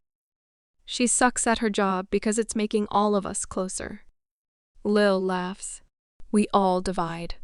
Oliver ushers Lil towards his room. The twins push me towards theirs. Oh, I want to go to the training grounds when we get up. I need to move and get back to some kind of normal. Got it, boss. Lil is in the same boat as me. The other three just stare at me. Is that really a good idea right now? Maybe Coda asks. I dare you to keep talking right now. I was not asking permission or for opinions. I want to work out. Either join me or don't. It was information, so you know where I'll be. I walk past them and into the room. I don't wait for them to grab me anything. I find a t-shirt and shorts, which I have to roll down 3 times and crawl into the center of the bed, wet hair and all. As if my body knew I needed to get up and away from the guys for a bit. I woke up before dawn and slipped out of bed. I turned to look at them before I left, and like always when they are sleeping, they actually look young and at peace. Each tangled up under their own sheet, chest bare, leaving the big fluffy comforter for me. They are both so handsome, it's kind of ridiculous. And they have been giving me my space while staying close. It's a start, I guess. I should talk to them about that night and figure out what they were actually thinking. But it still hurts too bad knowing they took her side over listening to reason and having the evidence shoved up their nose. I'm not ready. I'm still angry. No matter how much they draw me in, I am just still angry. And for the first time in my life, I am making sure people know when they hurt me. I'm not just going to brush it under the rug and take it. They need to realize that they can't shield me from a fight, literally coming for me. They can't force me to do anything, and there is something very powerful in that knowledge. So I strode down the stairs and into the room I share with Lil to find her already dressed and waiting. I wasn't sure how early you wanted to train, and I figured with the other half of our girls' band occupied with their mates you would go alone, and I couldn't have that. That is the one thing I agree on with these guys. She laughs at me. Did you check the door before you came in? I asked, gathering things to change. Of course I did. I'm done being cursed, but that seems to be an occupational hazard being teamed up with you. Did you check it? No, actually. I could smell your scent all over the door, so I knew I didn't have to. I winked at her. She stuck her tongue out at me, and I just rolled my eyes and changed. There's no use taking a shower. We are just going to get disgusting. We ran downstairs and grabbed quick protein bars from the kitchen. I don't know why I just really wanted to get out of the house before any of the guys figured out we left. There is something so satisfying about that thought. We jogged over to the training grounds. There is a small group of warriors training. A few waved, but most just let us pass and do our thing. The wreckage of the obstacle course is still there. There's no need to waste energy on it right now with the pups and teens gone. The pack is actually so quiet right now without all the hustle and bustle of life everywhere. I hope they're all okay. I miss the pups the most. That was a huge motivation for getting back home eventually, and now they aren't even here. Lil and I get started not wanting to waste any time. It only took about a half hour for them to join us at the training grounds. But they didn't interrupt us. In fact, they didn't talk to us at all, just got to their own training. Mateo, Jaina, Sierra, and Sam are still notably absent this morning. But I don't blame them. We are about to be attacked and they just found their mates. I would probably do the same, knowing the possibility of losing them is very high right now. It felt so good to really train for once, and after getting actual sleep. My body feels good, my mind is clear. I really want to work with Gentry and Elena to figure out this pentagram thing. As we were walking back to the pack house, the guys actually didn't bring the truck for once. We were stopped by Ava and Brett. I haven't seen her since the ceremony yesterday. I know she was mingling with some of the warriors at the pack house after, but I lost sight of her about an hour in. Hey boys. She hugs each of the twins, and then Oliver. Then she hugs me. My sweet girl, Lil. How are you all? She gives Lil a side squeeze. We're good, Mom. How are you doing? Cam asks. I'm actually better now that the ceremony is done and your father is back with the moon goddess. I feel like a weight is lifted, but it still hurts. She absently rubs her mark on her neck, which I'm just now noticing is faded. Is that what happens when your mate dies? You start to lose all traces of their connection to you. That sounds awful. I lean in to hug her again. I wish I could take her pain away. I actually wanted to find you boys. I have something to show you. She links her arms with Cam and Coda and starts to lead them to the pack house. Brett, Oliver, Lil, and I all follow. We head in the front door and she leads them to the elevator. She hasn't looked back at us once, so I know this is something she wants to share with just her and the boys. I head on towards the kitchen with Lil. Brett and Oliver are following. I think this is the first time Brett has left her side since Lucas passed. I wonder if it's hard for him to give up his position as her gamma, or if this is exactly what his position was designed for. Hey, it's all the mated saps. Lil shouts, Sierra, how you doing? Walking all right today? Lil laughs at her own joke. I'm actually good. Lots of practice before the real deal.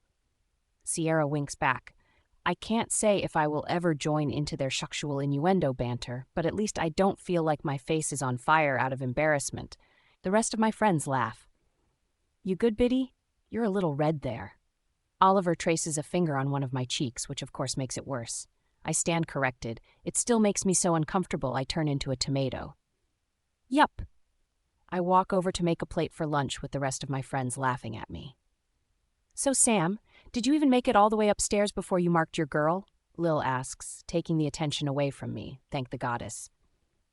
Of course I did. He is so dramatic, acting offended. Marking your mate is special and once in a lifetime for most of us. We got to the top of the stairs and made it to the couch in the common area of our floor. I don't suggest anyone sit on that couch anytime soon. We are all rolling with laughter. Of course, they would mark and mate in a semi-public place, not caring if anyone caught them. Well, I'm glad we were all safely tucked into bed when that happened. Lil finally came back with after calming down a bit. You two were bad enough before the bond kicked in. You need to be quarantined to another part of the pack for a bit. Oh, shut up. It wasn't that bad. Besides, everyone knew it was coming. Those of us with extra good hearing did anyway. The whole room went silent, and Oliver dropped his fork halfway to his mouth. My eyes went wide. I did not mean for that to fall out of my face. Sierra starts laughing. The rooms are soundproof, but I'm glad to know you can play along. I shot up from my seat, walking my half-finished breakfast to the sink, took a deep breath, then I turned around. Just make sure you clean the arm of the couch and the back of the couch, too. I winked at her and then took off. I can't believe I just said that out loud. I head to the office to check on Nathaniel before anyone can stop me. They were terribly loud, though. I wondered why neither of the twins said anything. None of them could hear it. Just another freak thing about me. I knock on the door as I walk in. Hey, have you found anything about our hallway intruder yet? Nothing, but there is a glitch in the feed around the time when we all would have been getting back from the celebration. Watch. He pulls up the feed and plays it for me, and if I didn't know to look for it, I never would have seen it. In the bottom right corner is a small flash of what looks like static, but with a shimmer. No interference I have ever seen has ever shown as a shimmer. Someone used magic to cloak themselves? Yep, and obviously doesn't care about having to reset the little dream bundle as often as needed because of their cloak. I did talk to Gentry this morning while you were training. How did you know I was training? 1, I run surveillance. That's my job. 2, you are a slippery, sneaky one that likes to get lost, so I put a tracker in your weapons belt. I know when you are more than 100 feet away from me. And don't give me any privacy bullshot. Losing you to Mike was scary for all of us. We just handled it in different ways. Wyatt trails you like your gamma. Lil sticks to your ass almost as close as your alphas, and I track every move you make from here. Just like your guys here, you mean a lot to this team. And whoever is trying to harm you knows that, which is why they're doing minor things to everyone. I wish we could figure out this spell shot too. I mean, we showed the guys videos of Kaylee actively framing me, and they didn't see it, couldn't see it. I don't know. I can't believe they would ignore it or disregard it, but maybe under whatever spell that's exactly what they would do. I rub my face. That day has been bugging me since it happened. Ava heard what Kaylee said to Gina and I, but she said nothing, didn't defend me or back me up, or even just confirm that Kaylee was being a bitch to the pups, or even that Gwen took her to the cells. She just looked at me like she was disappointed. Yeah. I thought about that too. I was watching you mostly and messing with the videos, so I didn't see much, but with the new cloak theory, I might have something. He pulls up the video feed from the 4 different angles. You didn't notice anything from the room, and I didn't see anything live on the feeds, but magic generally doesn't show up on the electronics. But look at this. He pulls up the feed where Lucas shows me the fake camera. Yep, I remember that. Everyone seemed really angry at the sight of a camera, especially since we had been placing them everywhere with their permission. I thought it was weird then, too. Yeah, but watch this. He backs the video up about 30 seconds. It's when I am asking why I am being treated like a traitor and giving off my alpha aura. I was so irritated I never noticed. I had them all submitted, even Lucas. I demanded an answer, and from the looks on their faces I was going to get one, until the shimmer on the screen. Then the twins' faces morph and they come out of the submission like it didn't affect them anymore. Did you see the shift? Yeah. My aura came out, I had them submitted, and then it just broke. How did that happen? Look at the floor. You all were divided, but not until this moment. Huh?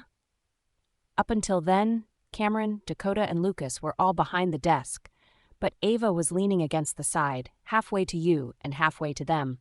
She didn't shift until she stood up and stepped back after you submitted them. I bet there is some kind of spell, or maybe even one of those little bundles like we keep finding on the doors hidden near, or more likely, in the desk. But it didn't seem to be activated until the whole Alpha family was completely behind the desk. We need to check the office because your twins have been using it without any problems that I have noticed, but if there is something there, it needs to go. Great. So it's probably my fault they turned on me by activating the asshole spell. I rub my face again. I'll go find Elena and hopefully Gentry. I wish there was a way to do a sweep for magic like we do for heat signatures. I'm kind of over finding things randomly. This is taking up so much time. I roll my eyes. We also need to figure out if that shimmer means there's magic in the room or if there is an actual person in the room hidden. Uh-huh. I whine. You are supposed to be helping me solve problems, not give me more questions. I am helping. Just the long, highly detailed way around. He laughs. Also, no sign of Kevin, so I don't know if that is a good or a bad thing.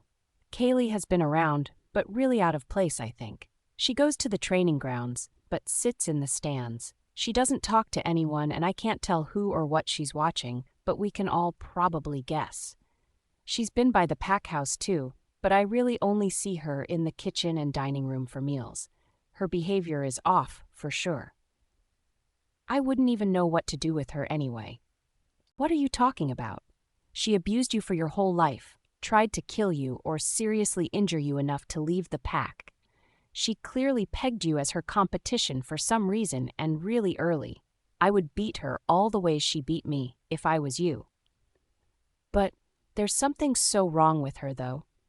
Don't get me wrong, I know she deserves to be punished, but what if she was put up to all of this by her dad playing some really long game? What if she's possessed like the twins and their parents were?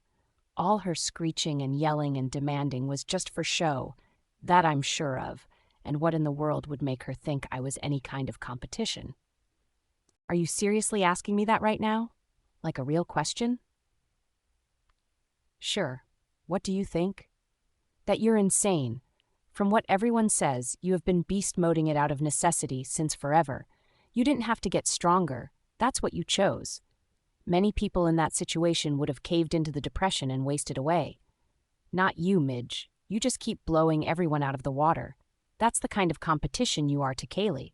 You are hot and strong and can defend yourself. You aren't waiting to be saved. But you are also a good leader. You listen and try your best to help. All things I don't think she is even capable of.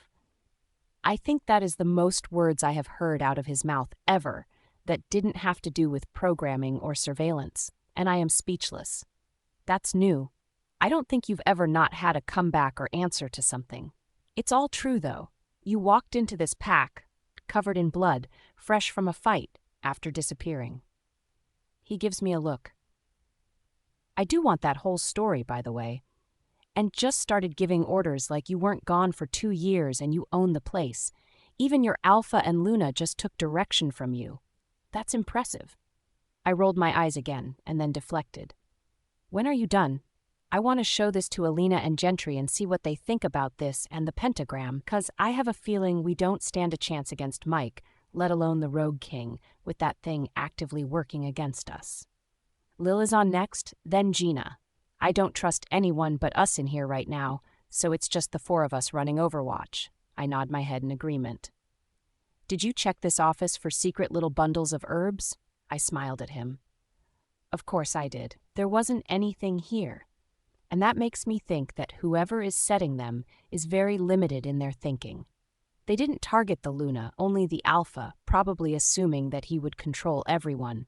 All these little things are to try and control you, but no one is coming after you directly. Not yet anyway. I guess I never really thought of that, but why would they want to control me? I'm nobody to most people here.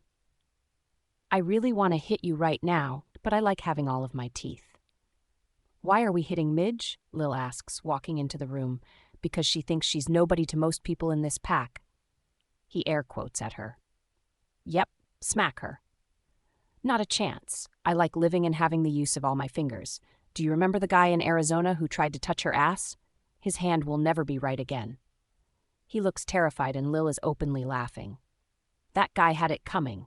Nasty pedophile deserved it, thinking he could take her on because of her size. Still in the room, assholes. Let's go find Gentry and Elena and ask about the shimmers on your screen. Is there something I need to know, Nathaniel? I mean, it's okay if you're into glitter and rhinestones. I just need to rethink what I'm going to get you for your birthday. She laughs. Possibly, but we have more important things to do right now than discuss your non-existent birthday shopping habits. She keeps laughing for a second, then scooches him out of the chair. All right, tell me what you really found? A way to end this whole shot show, maybe? Not quite, but hopefully to even out the battlefield. I start telling her what we have noticed, letting Nathaniel answer her questions. Yeah, let's bring in the big guns, big casters. They need a nickname. And you're right, we need to be able to do a magic sweep. This shut is getting old. Go see what Gentry has found after your revelations this morning. I'll be here spying on Kaylee because at this point I really don't give a shot about anyone else. Nathaniel and I walk out laughing at her, saying we'll be back soon. Ah, good. I was hoping to find you together. Alina is waiting for us. Gentry walks down the hallway, through the kitchen and onto the patio, then turns towards the ever-burning fire pit. What I don't expect is Nicholas and my dad sitting there too. What is he doing here? He's never around, at least not when I am. My confusion must show on my face. Don't look like that. I hate it when you look at me like that, he says, and I all but combust. I try not to look at you at all. It used to get me smacked and sent to my room or yelled at. It for sure would have cost me a meal. What are you doing here? Are you lost? Yep, my filter has been inhabited by Sierra, Gina, and Lil all at the same time today. Like all 3 have possessed my vocal cords. Elena whips her head towards him, while Nathaniel moves to my side, standing shoulder to shoulder. You never said you laid a hand on her. How could you do that? You starved her? Why does it sound like she is taking this personally? It's hard to explain. Oh, for fuck's sake. It's not, I grumble. My mom died giving birth to me since no one thought to explain the whole having a girl might kill you family trait. You hated me for killing your mate. I knew it, the whole pack knew it. You encouraged people to ignore me and for my training and discipline to be more intense for that very reason. I was not important enough to be spoken to unless it was to criticize. I only attended functions where it was general knowledge that you had 2 children, and I wasn't allowed to speak or interact. Should I go on? Elena stood up and came to hug me. I was a little frozen at the gesture, her fiery locks swarming me. Well, that is something we will have to work out, and I plan on revisiting this abuse. She turns her head, I assume looking at my dad. Why does this matter at all? I really don't want to talk about any of that. We're supposed to work out this pentagram thing. It does matter, since we will all be a part of it. All of the mates will. I think my brain short-circuited. What do you mean, all of the mates will? And what does that have to do with the beta? I don't know if I have ever called him Dad, or any variation of that out loud. Because Daniel is my mate, she says calmly, not letting go of me. I can feel the color drain from my face along with the rest of the feeling in my body. Then I hear a bang and loud thumping, then 2 arms are wrapped around me, pressing me up against a hard chest and keeping me upright. What the hell did you do to her? Oliver snarls. It's the only thing I can clearly hear. Every other voice sounds like it's underwater. More stomping, and then I feel warmth in both of my hands. Tiny, what happened? Breathe, Smalls, we need you to breathe. I hear them too, but still no one else. Elena is my dad's second chance mate? What the fuck is the moon goddess playing at? She's helping me. He hates me. She's a witch and he's a werewolf, just like Nicholas and Gentry. Oh, that explains why I keep seeing the 4 of them together. When did this happen? Will she stay here in the pack? Will he go with her now that he is free of his beta duties? Will she want to keep training me now that she is with him? My stomach plummets at the thought. We have been doing so well, and I love training with her. I don't want to lose that because she chooses her mate over me. My heart actually hurts at the thought of the loss. No, you are not spiraling. Get out of that head, Biddy. Oliver picks me up, and I can tell we are moving by the flexion in the muscles in his torso. I don't know where we are going, but I can smell Cam and Coda with us too. I bury my head in Oliver's neck. I know he says we aren't mates, but his scent is the thing keeping me sane right now. I can feel Cam and Coda close too. One is touching my ponytail as it swings, and the other brushes my shoe as his arm swings. I'm trying to stay out of my head, like Oliver said. I'm thinking about what I did with Gina when she was having full-blown panic attacks. 5 things I can see. I see Oliver's shirt below me. Behind him I see trees and a path. We're in the forest. To his right, I see Cam's legs walking a step ahead. Looking down, I see Coda's arms swinging behind me. 4 things I can feel. Oliver's breath on my head, my hand fisted into his shirt, his firm grip on my ribs and legs. The temperature change as we move further down the path. 3 things I can smell, them. I can smell all 3 of them, separate but together. Crisp citrus, sharp cinnamon, and warm honey. It's like my personal dessert. 2 things I can hear, all of them breathing, deep controlled breaths. I can hear the crunch of twigs and rustle of the damp earth under their feet. What can I taste? Salt. Was I crying? I don't even remember. Give her here and start a fire, she's shivering. Cam. I can only whisper his name. He sits on the ground leaning against one of the large logs with me across his lap. I tuck my head into his neck and breathe in, letting his scent add a wave of calm to my nerves. We've got you, Tiny. What happened? We were talking with Mom, and my knees almost gave out. Then we were running out the back door. I didn't even realize we were running to you until I grabbed your hand. It's like my wolf took over. Coda says over the pile of wood he made inside the rough stone-clad circle. I felt your fear. This was probably just as bad as the locker room. Biddy? What did they tell you? I let them get the fire started and just stare for a minute while I gather my thoughts. They sit on either side of Cam but facing towards me. I shift so I'm sitting in Cam's lap, my back to his broad chest. Coda plays with my fingers, and Oliver brushes the exposed skin between the hem of my leggings and my sock. Cam has his arms loosely belted around my waist. Elena and Gentry think that we can override the pentagram magic. She said all of us have to be a part of it, including mates, and my dad will be there because she is his second chance mate. I take a deep breath in and let it out slowly. I can feel tears slowly rolling down my cheeks. Oh, damn! Coda squeezes my hand. Shh, Tiny, I'm sorry. Cam's arms tighten. How can we help? Oliver holds tight to my leg. I don't know. I love working with her, and now that she's his mate, I might lose her. I pull my hand from Coda's and wriggle out of Cam's lap to stand. They just watch me like a cornered animal that might lunge at them. Not a completely wrong thought, though. She might choose him over me, just like Ava, just like Lucas, just like you guys. I start pacing around the fire, trying to keep myself under control. What do you mean, like us? Cameron stands when he asks, but doesn't come close. The other two follow suit. I've had to let you guys go more than once because it was what was best for the pack. And now all of you are old enough to find mates, and so far they happen to be my friends. And I am so glad that everyone's finding people that are amazing. But I'm afraid that now everyone is pairing off. It's going to be like my dad after losing my mom or Luna Ava the night you all called me a traitor. I really need to let that go. I've thrown it in their faces so many times with no real response. They both chose their mates over me when I didn't do anything wrong, and I'm the one who ended up hurt in the end. You guys are all going to end up choosing your mates, because that is what's supposed to happen. You two will have your Luna, who will want nothing to do with our friendship. Oliver will have his mate, and he will stop being my shadow. As much as I complain, it makes me not feel alone, and I will lose that. Elena will choose him, and he won't let her be around me, let alone train me because he hates me, and the thought just makes me feel hollow. And that sounds so selfish when I say it out loud. But being everyone's go-to, reliable person, but no one's top priority, it still hurts so much. I grasp at my chest. Tears are still falling slowly, like I'm running out of them.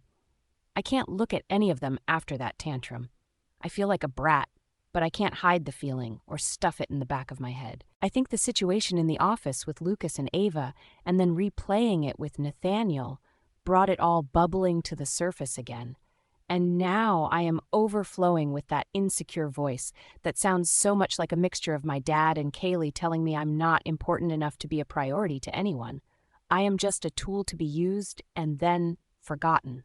It's why I wanted to leave in the first place. I wanted the warrior bond, to not feel those emotions for just a little while, and then to find a mate who would choose me no matter what and sail off into the distance. Hey, Biddy, I think we need to set some things straight. Oliver has his hands up in a surrender gesture. You do not need to explain anything. Of everyone you see me the most, it's just a lot and overwhelming. I'll get over it and go back to work. I just need a minute. I wave him off and turn my back to them. We have to handle this pentagram soon, and it sounds like a process that will take time. Skylar, stop. Just stop, please. Cam says my name like it might scare me off. Elena won't stop training you because of your dad. You can't know that, I whisper. Based on the look on her face, I think she was ready to blast him into next week. Coda slides closer. You aren't being selfish, Biddy, but this is probably the first time you're telling any of us how you really feel. We don't have time for my feelings. They seem to be running in squirrel mode anyway, and don't make sense half the time. We need to handle this, or we're all going to die, and it won't matter anyway. Skylar, stop deflecting. Now we need to talk about that night and get it out once and for all. You are holding that over us, but you have never heard our side. Fine. What is your side of the story? I stop pacing and stand there staring at the three of them, and it hits me. I am so fucked right now. The three of them standing side by side, Oliver in the center only an inch or so shorter than the twins. The three of them are built so similar, tall and thick, muscles rippling under every piece of exposed skin. Cameron with his full lower lip and piercing green eyes that challenge me without words. Oliver and his kissable full lips and chocolate brown eyes that look into my soul. Dakota's mouth matches his brother's, but it's always turned up on one side like he's hiding a secret. Ocean blue eyes that are playful. They all have inky black hair in varying levels of disarray. With the low fire in front of them highlighting all their dips and curves, it's a picture right out of any red-blooded girl's fantasies. I love all three of them. It's not a lust thing, I don't think. I don't feel any of the body stuff Sierra mentioned when we would talk, but I know it anyway. I am in love with all three of them. What the hell do I do with that information? Biddy? You short-circuited there. You okay? I blink a few times and look right at Oliver for what seems like the first time, and just nod. I have no words right now, and I think he knows what is on my mind, or has a suspicion based on the cocky way his mouth turns up, like he's fighting that full, blinding smile. I blink again and finally find my voice. What is your side of the story? Why don't you put up your little bubble? We never know who's listening anymore. Oliver points at the surrounding area. I just nod and like so many times with him before I say the simple incantation.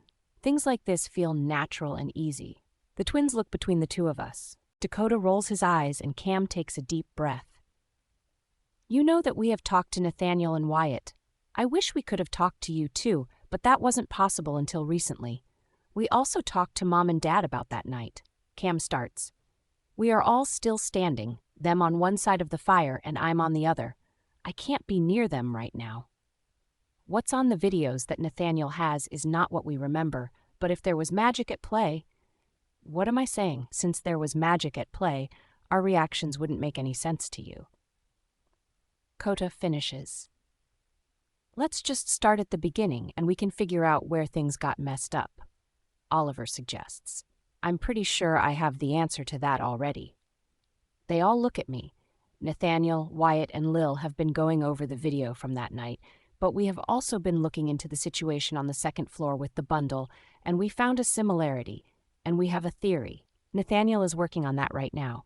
Start at the part where you gave me the camera you found. They all look at me. How do you do that? Do what? You were a panicky mess needing protection and reassurance 10 minutes ago, and now you have totally switched to boss mode. How do you bounce like that? Kota asks. I try not to be a mess in the first place. Some things I don't have control over. That's usually when Oliver has to jump in to get me out of my head. Being all business is easier. It's tangible. I can deal with it and work with it. Emotions are not simple or easy or make any sense to me whatsoever. I try to avoid them as much as possible. I shrug.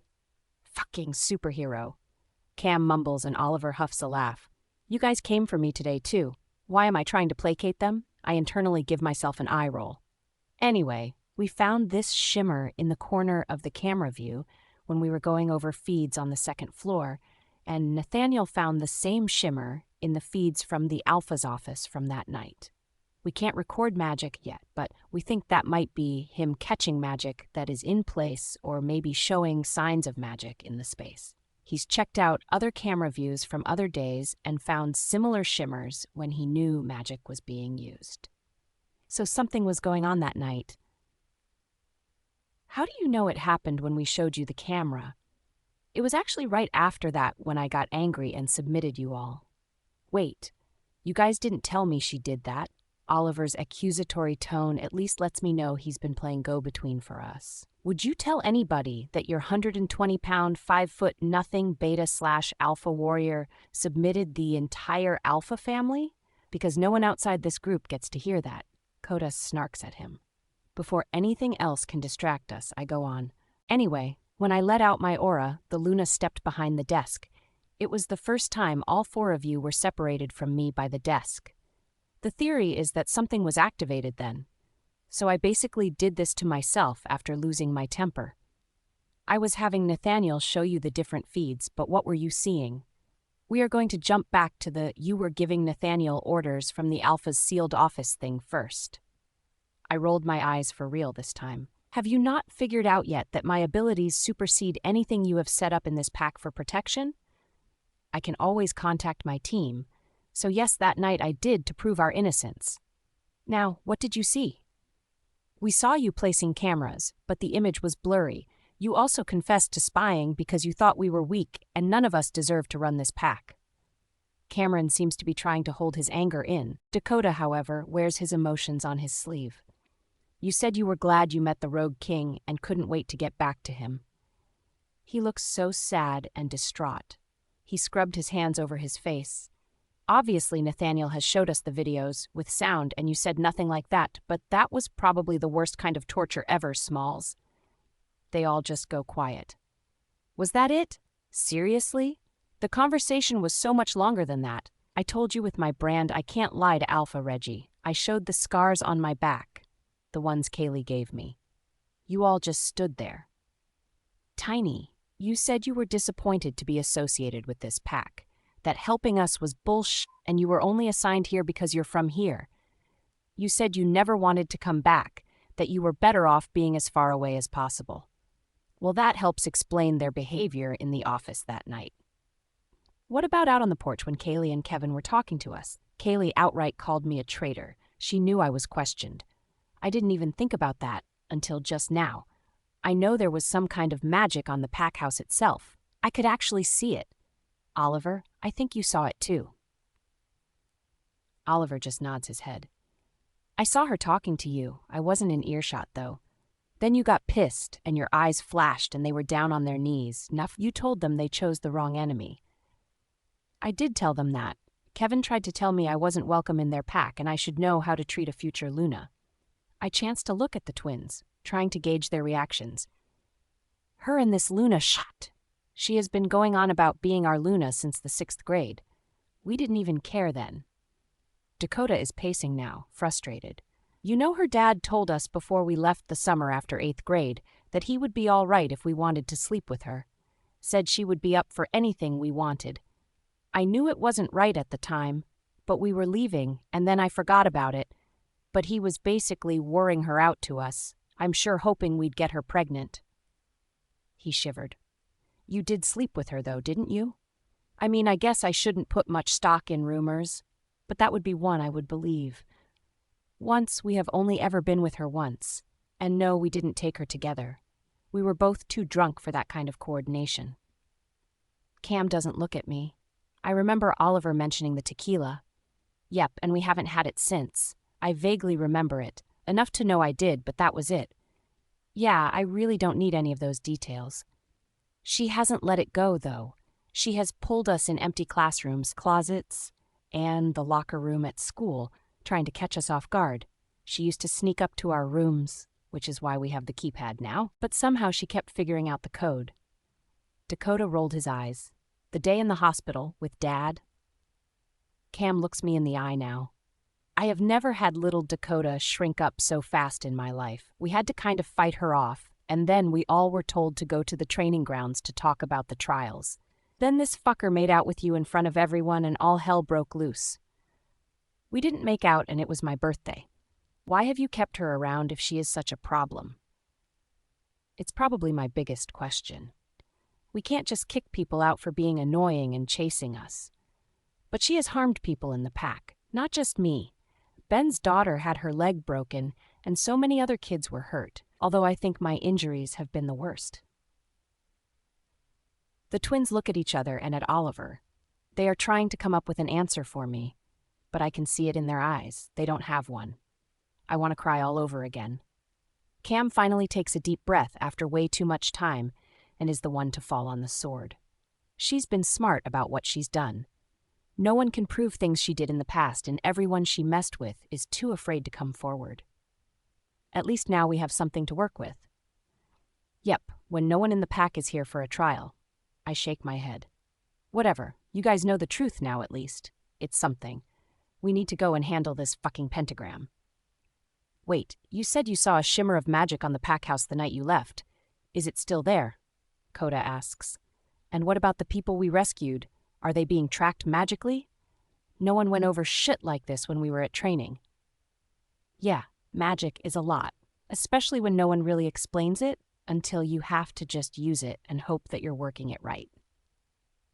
As far as we know, there were no other magical trackers on the hostages. Osiston was working with Doc Sylvia to do a better sweep of physical ones. They are coordinating through Sierra.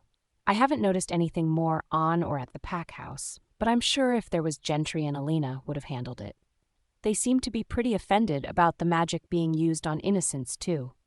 I will ask to make sure, though. Are you ever going to forgive us, Tiny? I mean, really forgive us.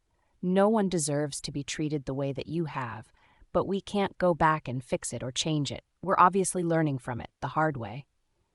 I twist my hands together. Am I capable of that, or will I hold a grudge? I can just say that I am trying. I know not everything is your fault. But the thing about magic is most of the mind control stuff is just suggestion. You had to have some inkling of a thought in your head for it to take root. That is the part I'm having the hardest time letting go of. You had to agree with the sentiment in some way for the magic to work on you. They all nod in understanding. I'm not sure what that means, though.